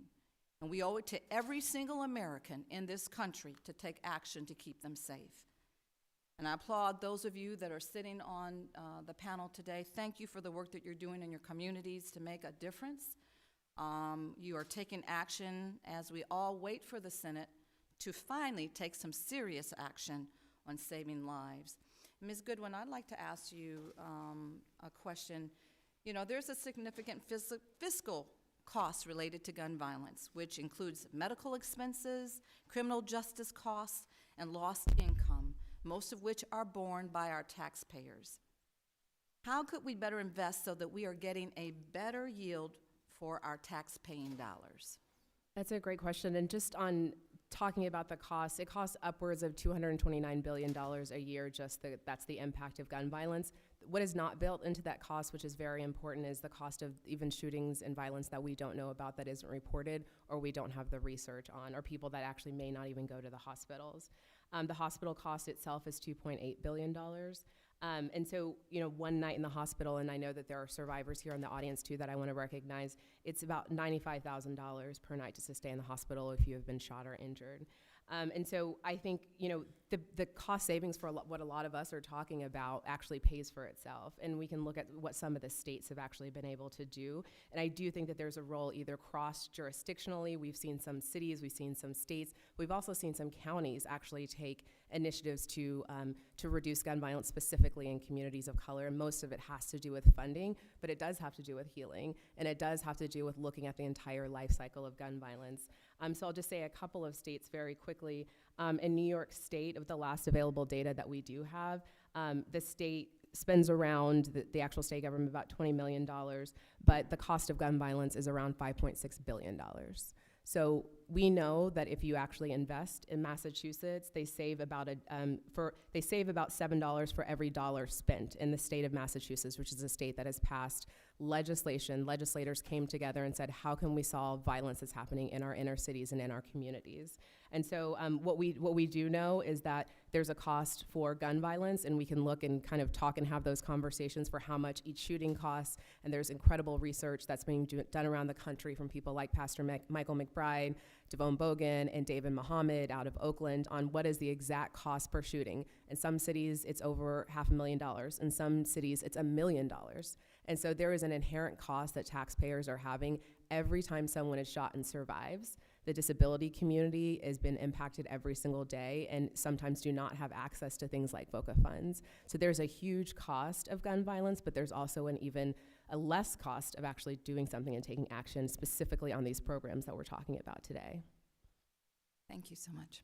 Number one reason why young men are in wheelchairs is gunshot wounds. Representative Gomer? Thank you, Madam Chair, and thank all of you for being here. Just seems from observing that all four of you seem to have a heightened sense of right and wrong, a heightened sense of wanting to help others and to make this world a better place. I greatly appreciate that, appreciate your being here.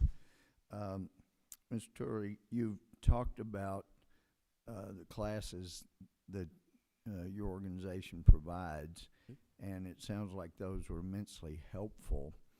I'm wondering, are there any classes on parenting? Yeah, so one, we have groups. We usually have, I'll give you a perfect example.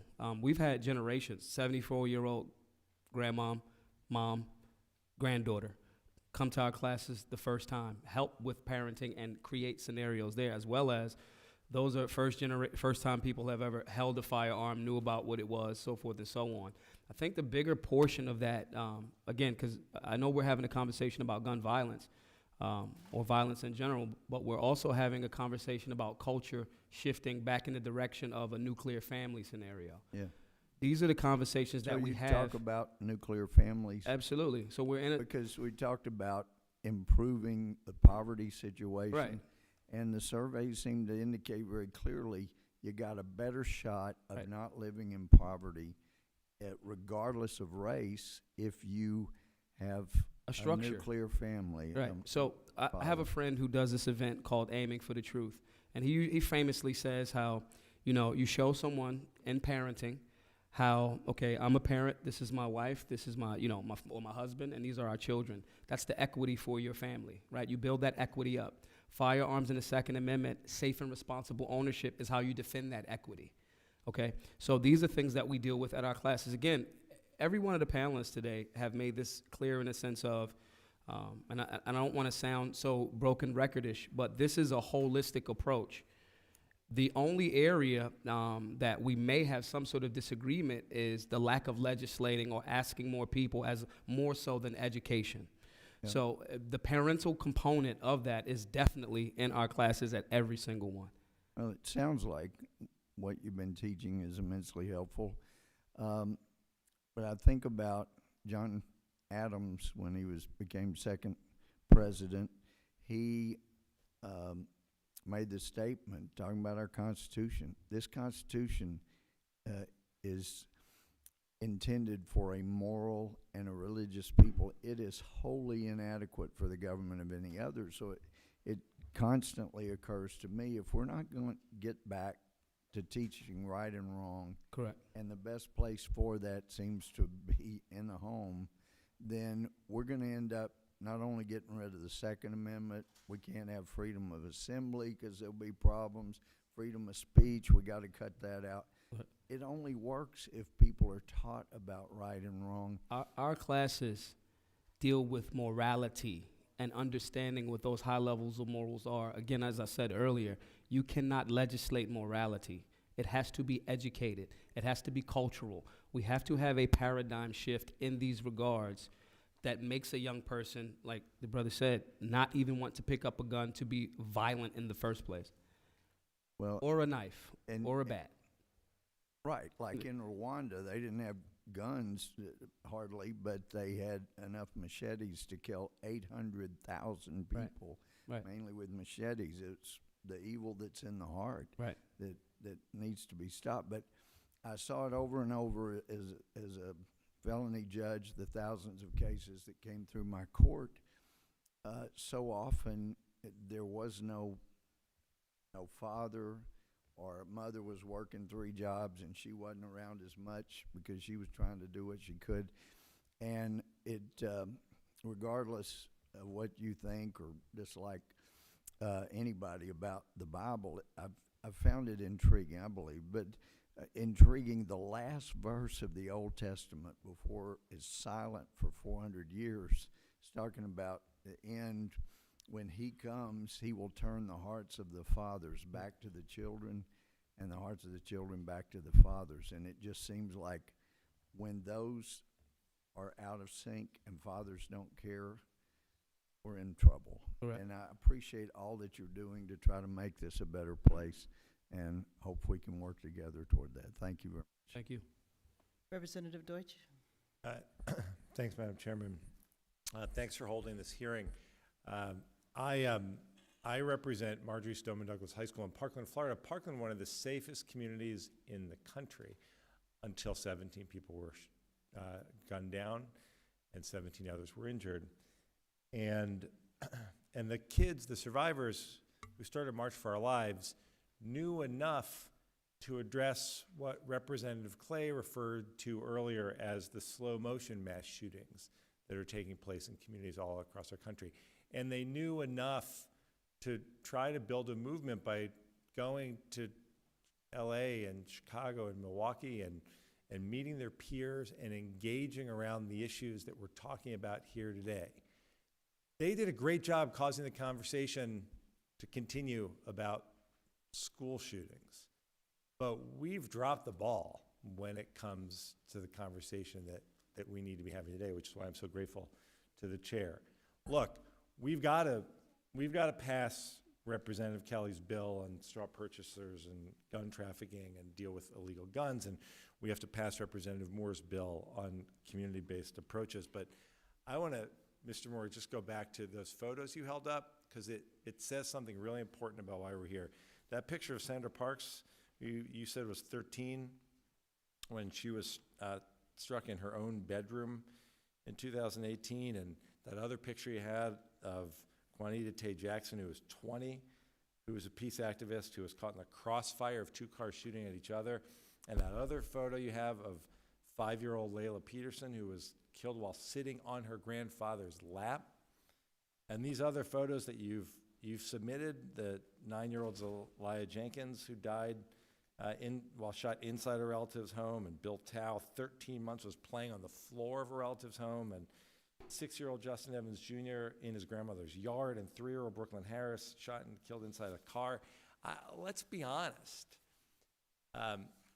There's just no question that if these horrific attacks were happening every single day, people dying, little kids dying on the floor of their home or sitting on their grandpa's lap or getting ready to go fishing, if they happen in other communities, we'd be talking about them all the time.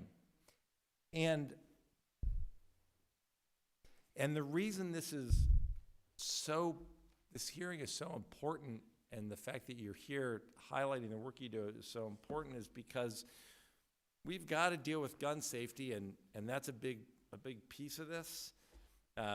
But your focus, Mr. Bocanegra and Mr. Moore, and the work that you do, Ms. Goodwin, too, on not just the gun issue, but the need for community-based solutions, recognizing that, yeah, we've got a gun violence problem. We also have an enormous problem with poverty and trauma and economic opportunity, lack of economic opportunity, and mass incarceration, and that needs to be on the table every day, too.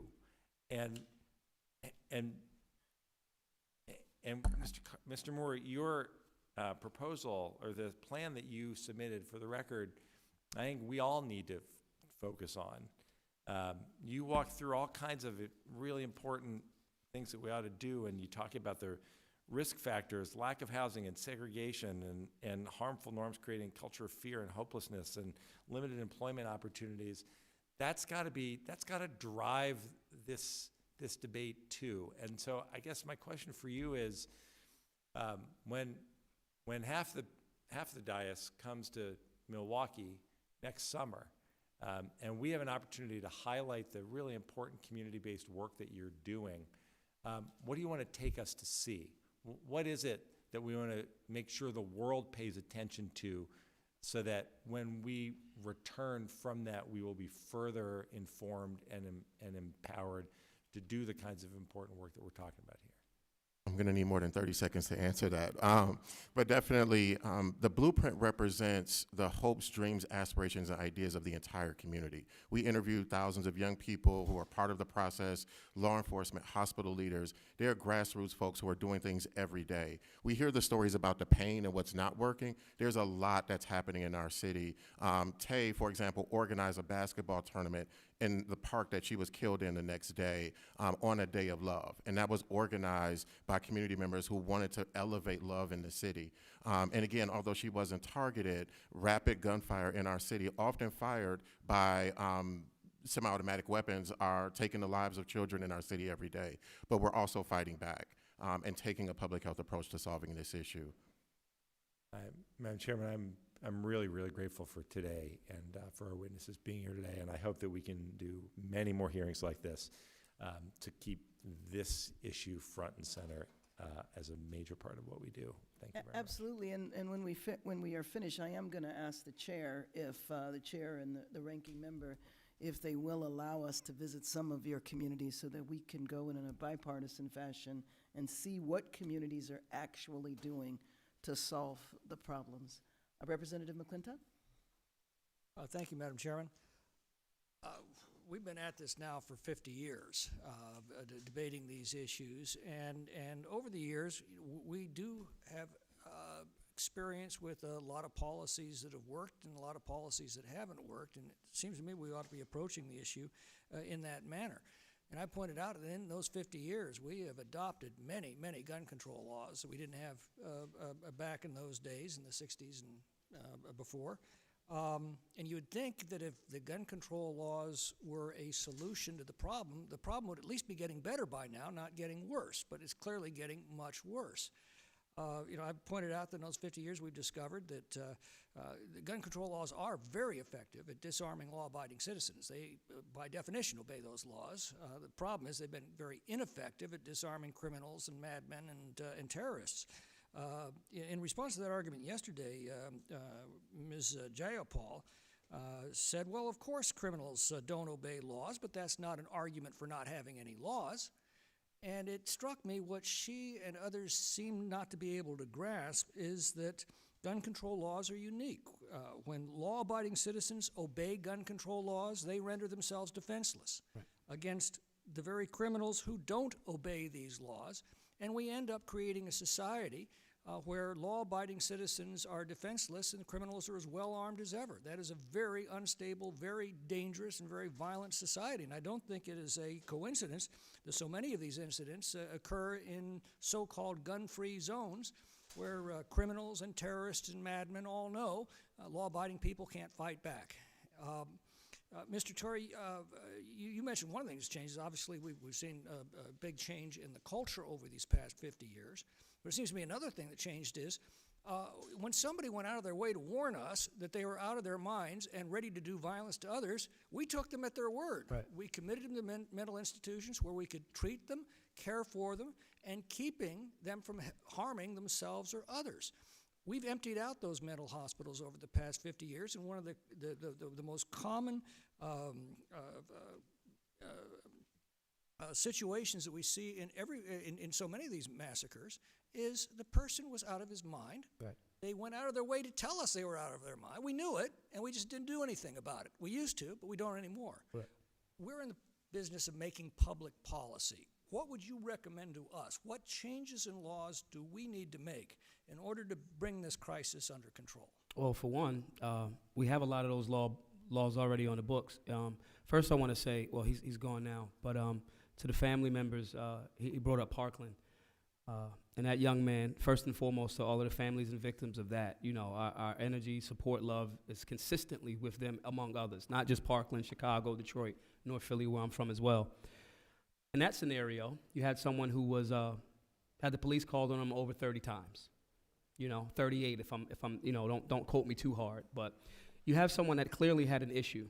And in that space where we're trying to make sure that we look like we're actually safer than we actually are, the coward of that particular county, they had a standing practice of ignoring some of those things, and unfortunately it cost 17 lives. So my answer to that is, I think we have the laws already in place.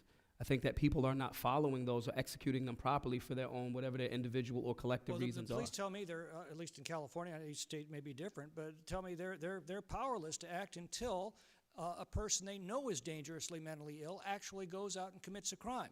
Then they can arrest them. Then they can get them away from society. Now here's the thing. But it used to be that they could get them committed, get them treated, and keep the rest of society safe from them, and keep themselves safe from themselves. I think we're still talking about something more community-based.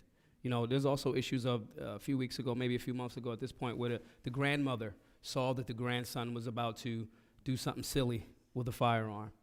A grandmom, a nanny, right? A nana got involved and stopped that young man from doing things. This is going back to the conversation about morality. This is going back to the conversation of community development. This is the same type of holistic approach that we're talking about today. But where we're wrong is when we're ignoring those things for legislative or fiduciary reasons. I think that we all know that these are issues, and I think sometimes things that I've done, you're going through a divorce, you have a lot of guns. Hey man, let me clean your firearms for you. You got a bunch of them, let me clean them for you for a while. Cooling period. That does not have to include more legislation. That is community involvement. Thank you. Representative Dean? Thank you, Madam Chair, and I'm so glad you convened this important hearing. And I'm struck by the conversation that just took place, because really what it, I think, advises all of us is we should pass immediately red flag laws. Absolutely, we should have the ability to interfere, to intervene, to save lives, to say you are in grave danger, you are having a crisis. You're not somebody who was 302'd sometime in your past. You're in the midst of a crisis. Let us help you. We know that the Charleston shooter, what happened there was his friend knew he was in grave crisis, took his gun away when he had gone into a terrible binge drinking episode, but fearing for his own liability, the friend gave the gun back. So you've made an eloquent argument for red flag laws. No. I also want to point out— Not at all. Not at all. So I also Excuse me, the representative is speaking. The other fallacy, the myth that we just heard over and over again, and Madam Chair, I hope maybe we can dig into this some more, which is bad guys are never going to follow the law. So you can't— guns is different. It's a different topic. I come from Pennsylvania, and the Pennsylvania State Police have the Pennsylvania Instant Check System. It is layered over top of the national Instant Check System. It is actually stronger because it doesn't have a 3-day default to sell the gun. It has a waiting period, and you cannot default sell the gun until you get clearance. What the data shows, not the myths, but what the data shows is that in a single year, 12,000 prohibited purchasers attempted background checks to buy guns, and they were declined because they were prohibited purchasers. So sometimes bad guys, prohibited purchasers, will try to follow these laws, and the laws work. Background checks work. We need to make it universal. I think I would like to pivot from that to just talk about the issue of suicide. I was thinking, the numbers are so staggering. 40,000 people a year die of gun violence in this country. More than half of those, 20-some thousand, are gun violence suicide. Another 134,000 people are literally wounded, caught in the crossfire. Think about that. Recently at a hearing, I was asked, does that 134,000 identify people who are actually traumatized, never touched by the bullet, but traumatized? And of course it doesn't. So I think, let me start there. Mr. Bocanegra, could you talk to that issue of suicide? We know that suicide rates are up. Suicide rates, tragically, in all areas, whether it's veterans, our youth, black males, people who are poor and struggling with debt, suicide is up. Can you talk to the issue of suicide, gun violence, suicide, and also the trauma? So I'm not an expert in that area, so I might defer to one of my colleagues here, but I would say this from experience. I've had the pleasure of working with veterans, United States combat veterans, and I could tell you that unfortunately we've lost some veterans in that along the way because of suicide. And not just PTSD, but moral injury specifically. The second thing that I would say is that my wife, Catherine Bocanegra, for about 10 years has worked with families who lost their children to violence. And while we don't work with families who lost their kids to cancer or any of that, specifically the trauma that comes with someone who lost someone to violence, including suicide, it needs a different kind of level of support as well for the surviving family members.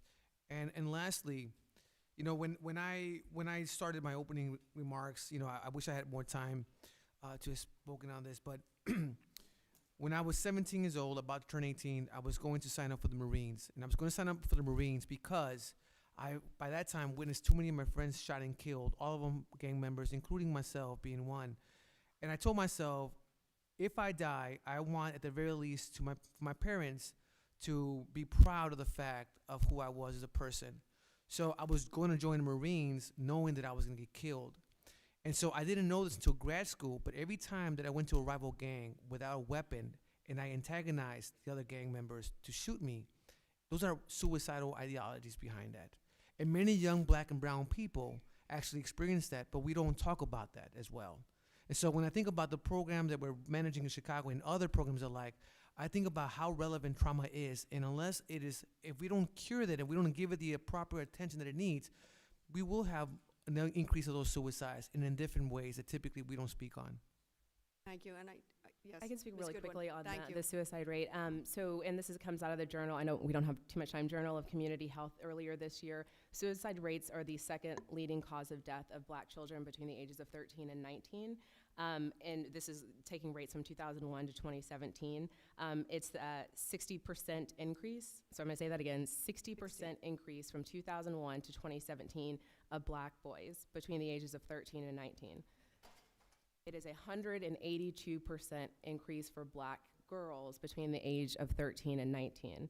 The number one for black boys way of for dying by suicide is with a firearm. So there is an increase that's not steadily increasing. It's happening very fast in our communities. I can't say the words thank you, but I thank you all. Ms. Mercazzo-Powell? Thank you, Chairwoman Bass, for holding such an important conversation. We know that gun violence is an epidemic. It's a public health epidemic that is affecting our communities all over the country. I actually represent a portion of Miami-Dade County, and in South Miami-Dade, we have some of the highest rates of gun violence in the entire county for kids under the age of 18. So I think that gun violence is now affecting all people. It's affecting people that are trying to go about their everyday lives, when they go shopping at the mall, when they're worshiping in churches, when they go to movie theaters, nightclubs. But I think we need to accept the fact that it disproportionately affects communities of color. And we have seen the facts. And I want to echo what my colleague mentioned earlier, Congressman Deutsch, that we need to address the systemic issues of the cycle of poverty, lack of economic opportunity, and also we need to take action here in Congress to pass common sense gun reform. I mean, you're talking about a high rate of suicide among teens, and in my district, in my community, we have 2 huge gun shows where teenagers can go to the parking lot and get guns from other private citizens that are purchasing these arms. So there are a lot of things that how we can address reducing gun violence in our communities. But I do want to highlight some of the programs that I've seen that have helped. I've gotten to know my constituent, who I now call my friend. Her name is Romania Dukes, and she lost her son to gun violence in my community. Michael Dukes was only 18. He was hanging out with his friends when he was killed. He was hit by a stray bullet fired during an argument that had nothing to do with him. And this tragic and senseless instance of gun violence led Romania to take her pain and take action to help others. And she started this organization called Mothers Fighting for Justice. Romania's organization works to educate young teens about the dangers of gun violence. It has initiatives to build relationships between the police and the community so that they can build trust.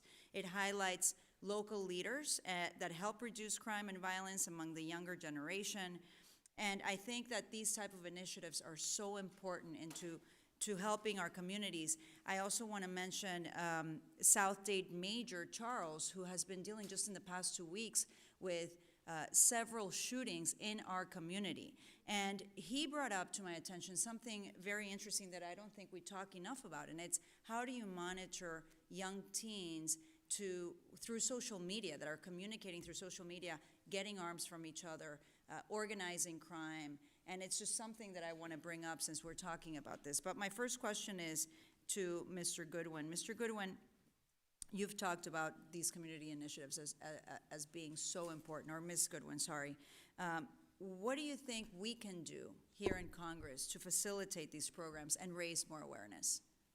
I think one of the biggest ask that I would have is that you look at the data and the evidence, and it was said earlier today by the chairwoman, there is evidence and research from every almost Ivy League in this country that looks at the programs that you will hear about today or you heard about today that says that they are effective, and it says that they can dramatically reduce gun violence, mostly homicides, in places upwards of 60 to 70%. So this isn't us kind of throwing things around. This is the data and the research that says that it works. What we don't have and what we've had to do is we've had to over-rely on philanthropy or good-meaning people who want to give money to the organizations that you may hear about today. And so we do need resources from the government, and we do need statutory legislation that actually makes sure that this legislation won't go away regardless of who's in office. A lot of places, and I'm sure Reggie can speak to this as well, a lot of the work that's happened has lasted through different mayors or through different people on city council. And so we need a codified law that actually looks like this as a department. Like, he works for the department and works with the Department of Health. And so we believe that we need to have codified into law a department to specifically work on violence prevention in communities of color that actually works with people on the ground on the front lines of this. And then we need federal dollars that can go into those 120 cities that we mentioned earlier this year that have the high rates of homicide. Thank you. And Mr. Moore, do you want to comment on that?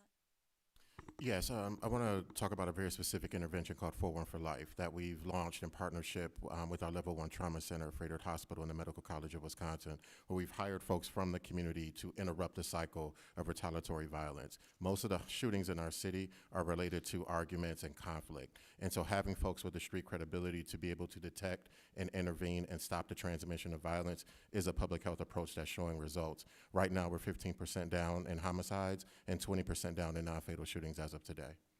Thank you so much. I yield back to Chairman. Representative Cohen. Thank you, Chairman Bass, and thank you for calling this hearing, which is so important. My state of Tennessee, and particularly my city of Memphis, which is most germane to me, heavily impacted by poverty and by violent crime. A recent study by the Violence Policy Center cites that Tennessee has one of the highest rates of homicide of black victims in the nation, and that African Americans are disproportionately reported as victims of homicide.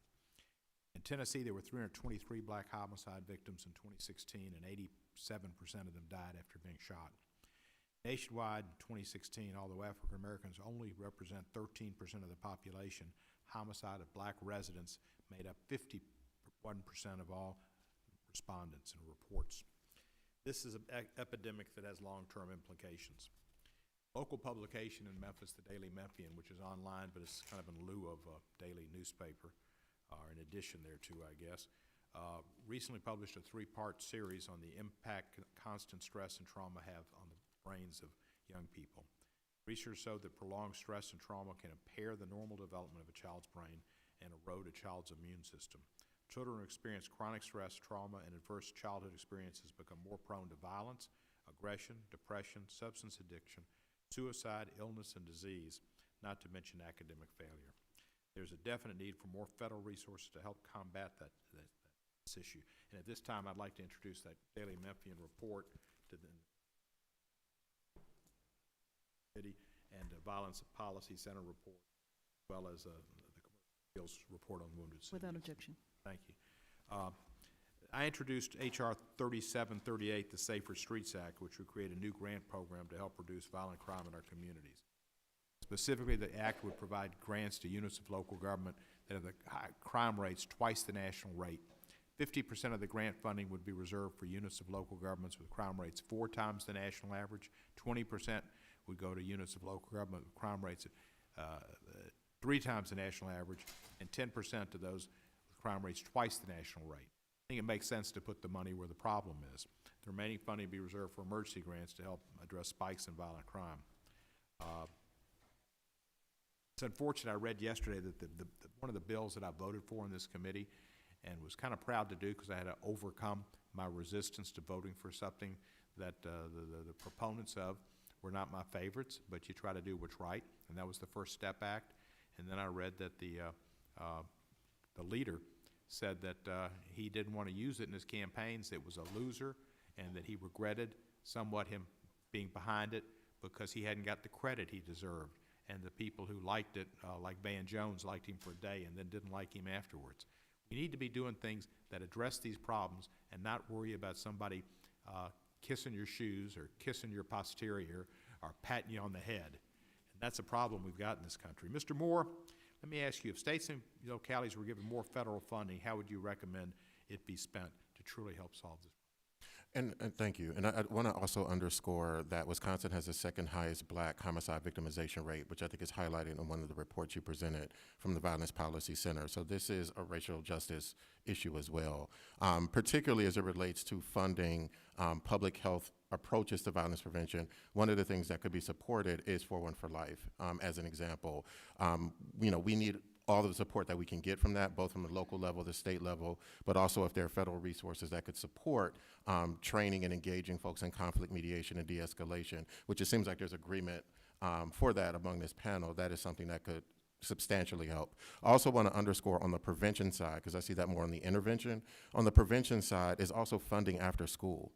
When you look at cuts to the 21st century community learning centers, funding those types of programs are also important. Youth employment is also an area of focus that should be strengthened as well. Let me ask you this, Mr. Moore, and I may be presumptive here because of where you're from, but are you going to be for the Brewers or the Nats? The Brewers all day. Well, I hope you have an awful October the 1st. I yield back the balance of my time. We'll close out with Mr. Jeffries. Thank you, Madam Chair, for convening this hearing. I want to thank all the witnesses for your presence here today.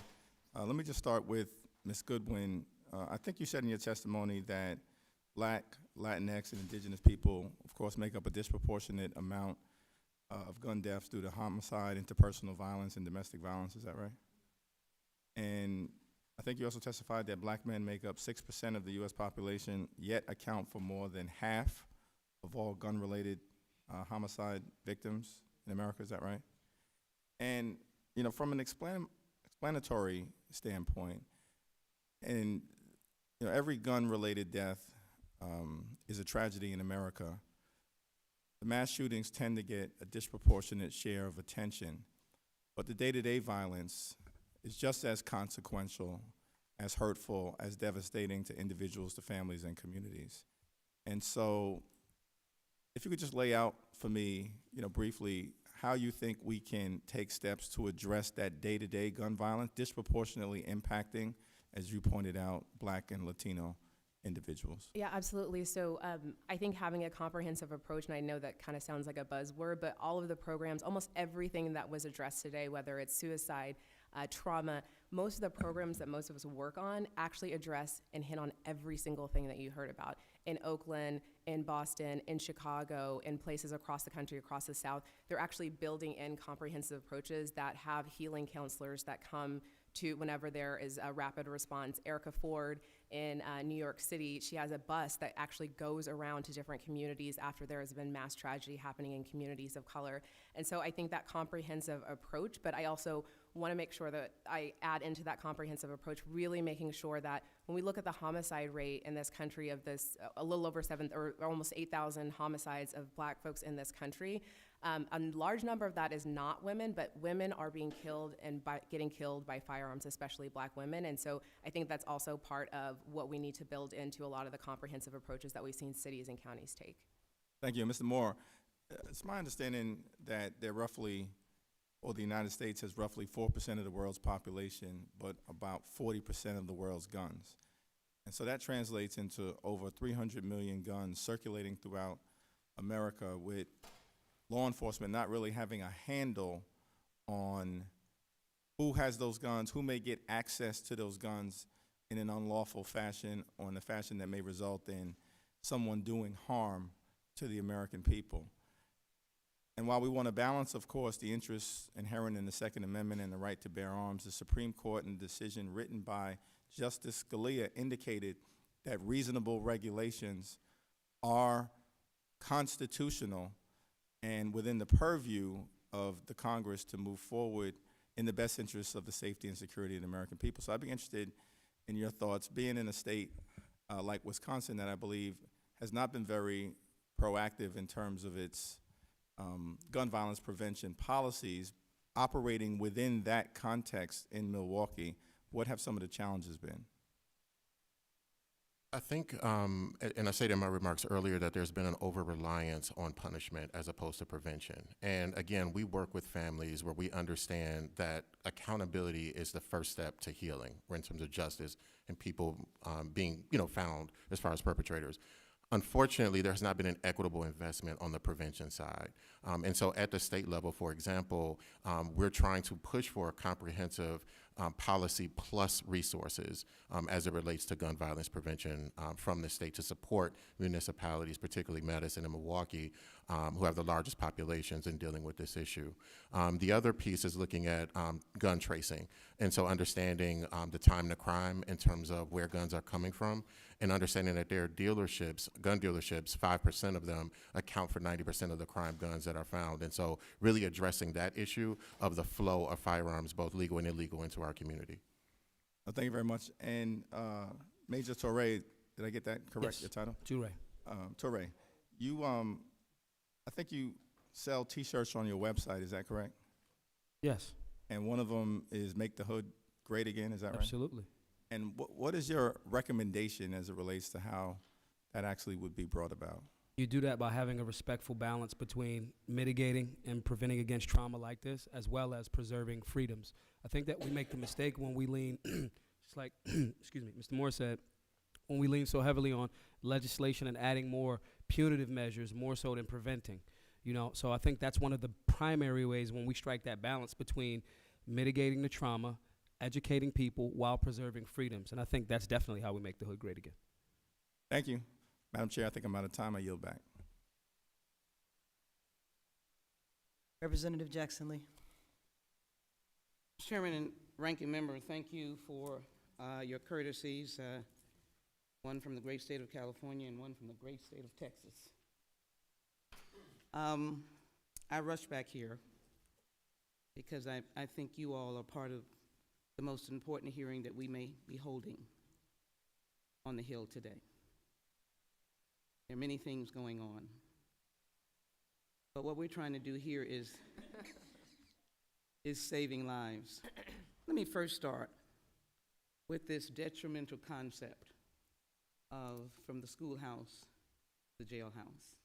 Forgive me for the answers you may have already been given. I see that as a pathway to the loss of life of young people.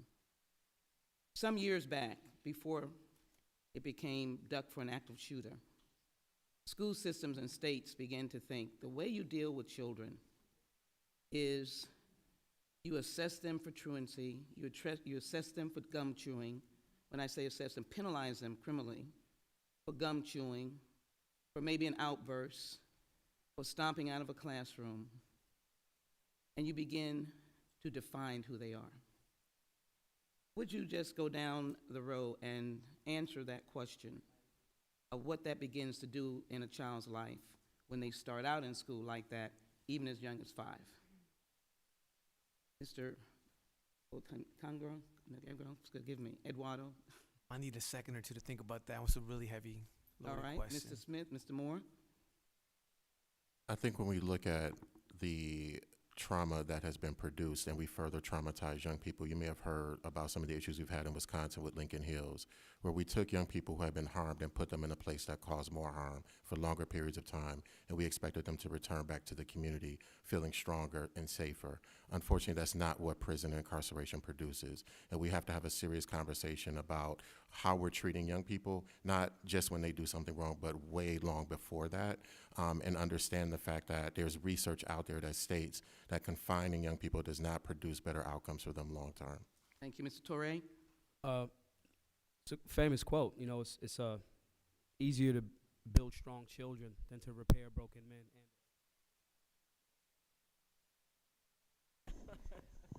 It's easier to build strong children than to repair broken men or broken women. You know, I'm paraphrasing that part.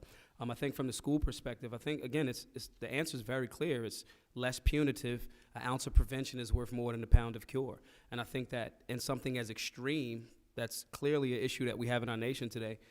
Having something as extreme as firearms, we have to take that same approach and educating and changing the thought process around this seemingly taboo subject to prevent more death and more trauma. So for me, it's education more so than just only, punitive measures. I'm going to ask a question, Amber, in the mix so that I get my question in. My goal and vision has been working with this great committee to overhaul the juvenile justice system with omnibus legislation that deals with complete alternatives for juveniles when they have to be in the system at all. So incorporating your answer, the idea that where you place a child, if you have to place them, really reflects on what will happen to them. We introduced the anti-bullying, juvenile block grant monies and anti-bullying and prevention of bullying. Not enough money, I believe.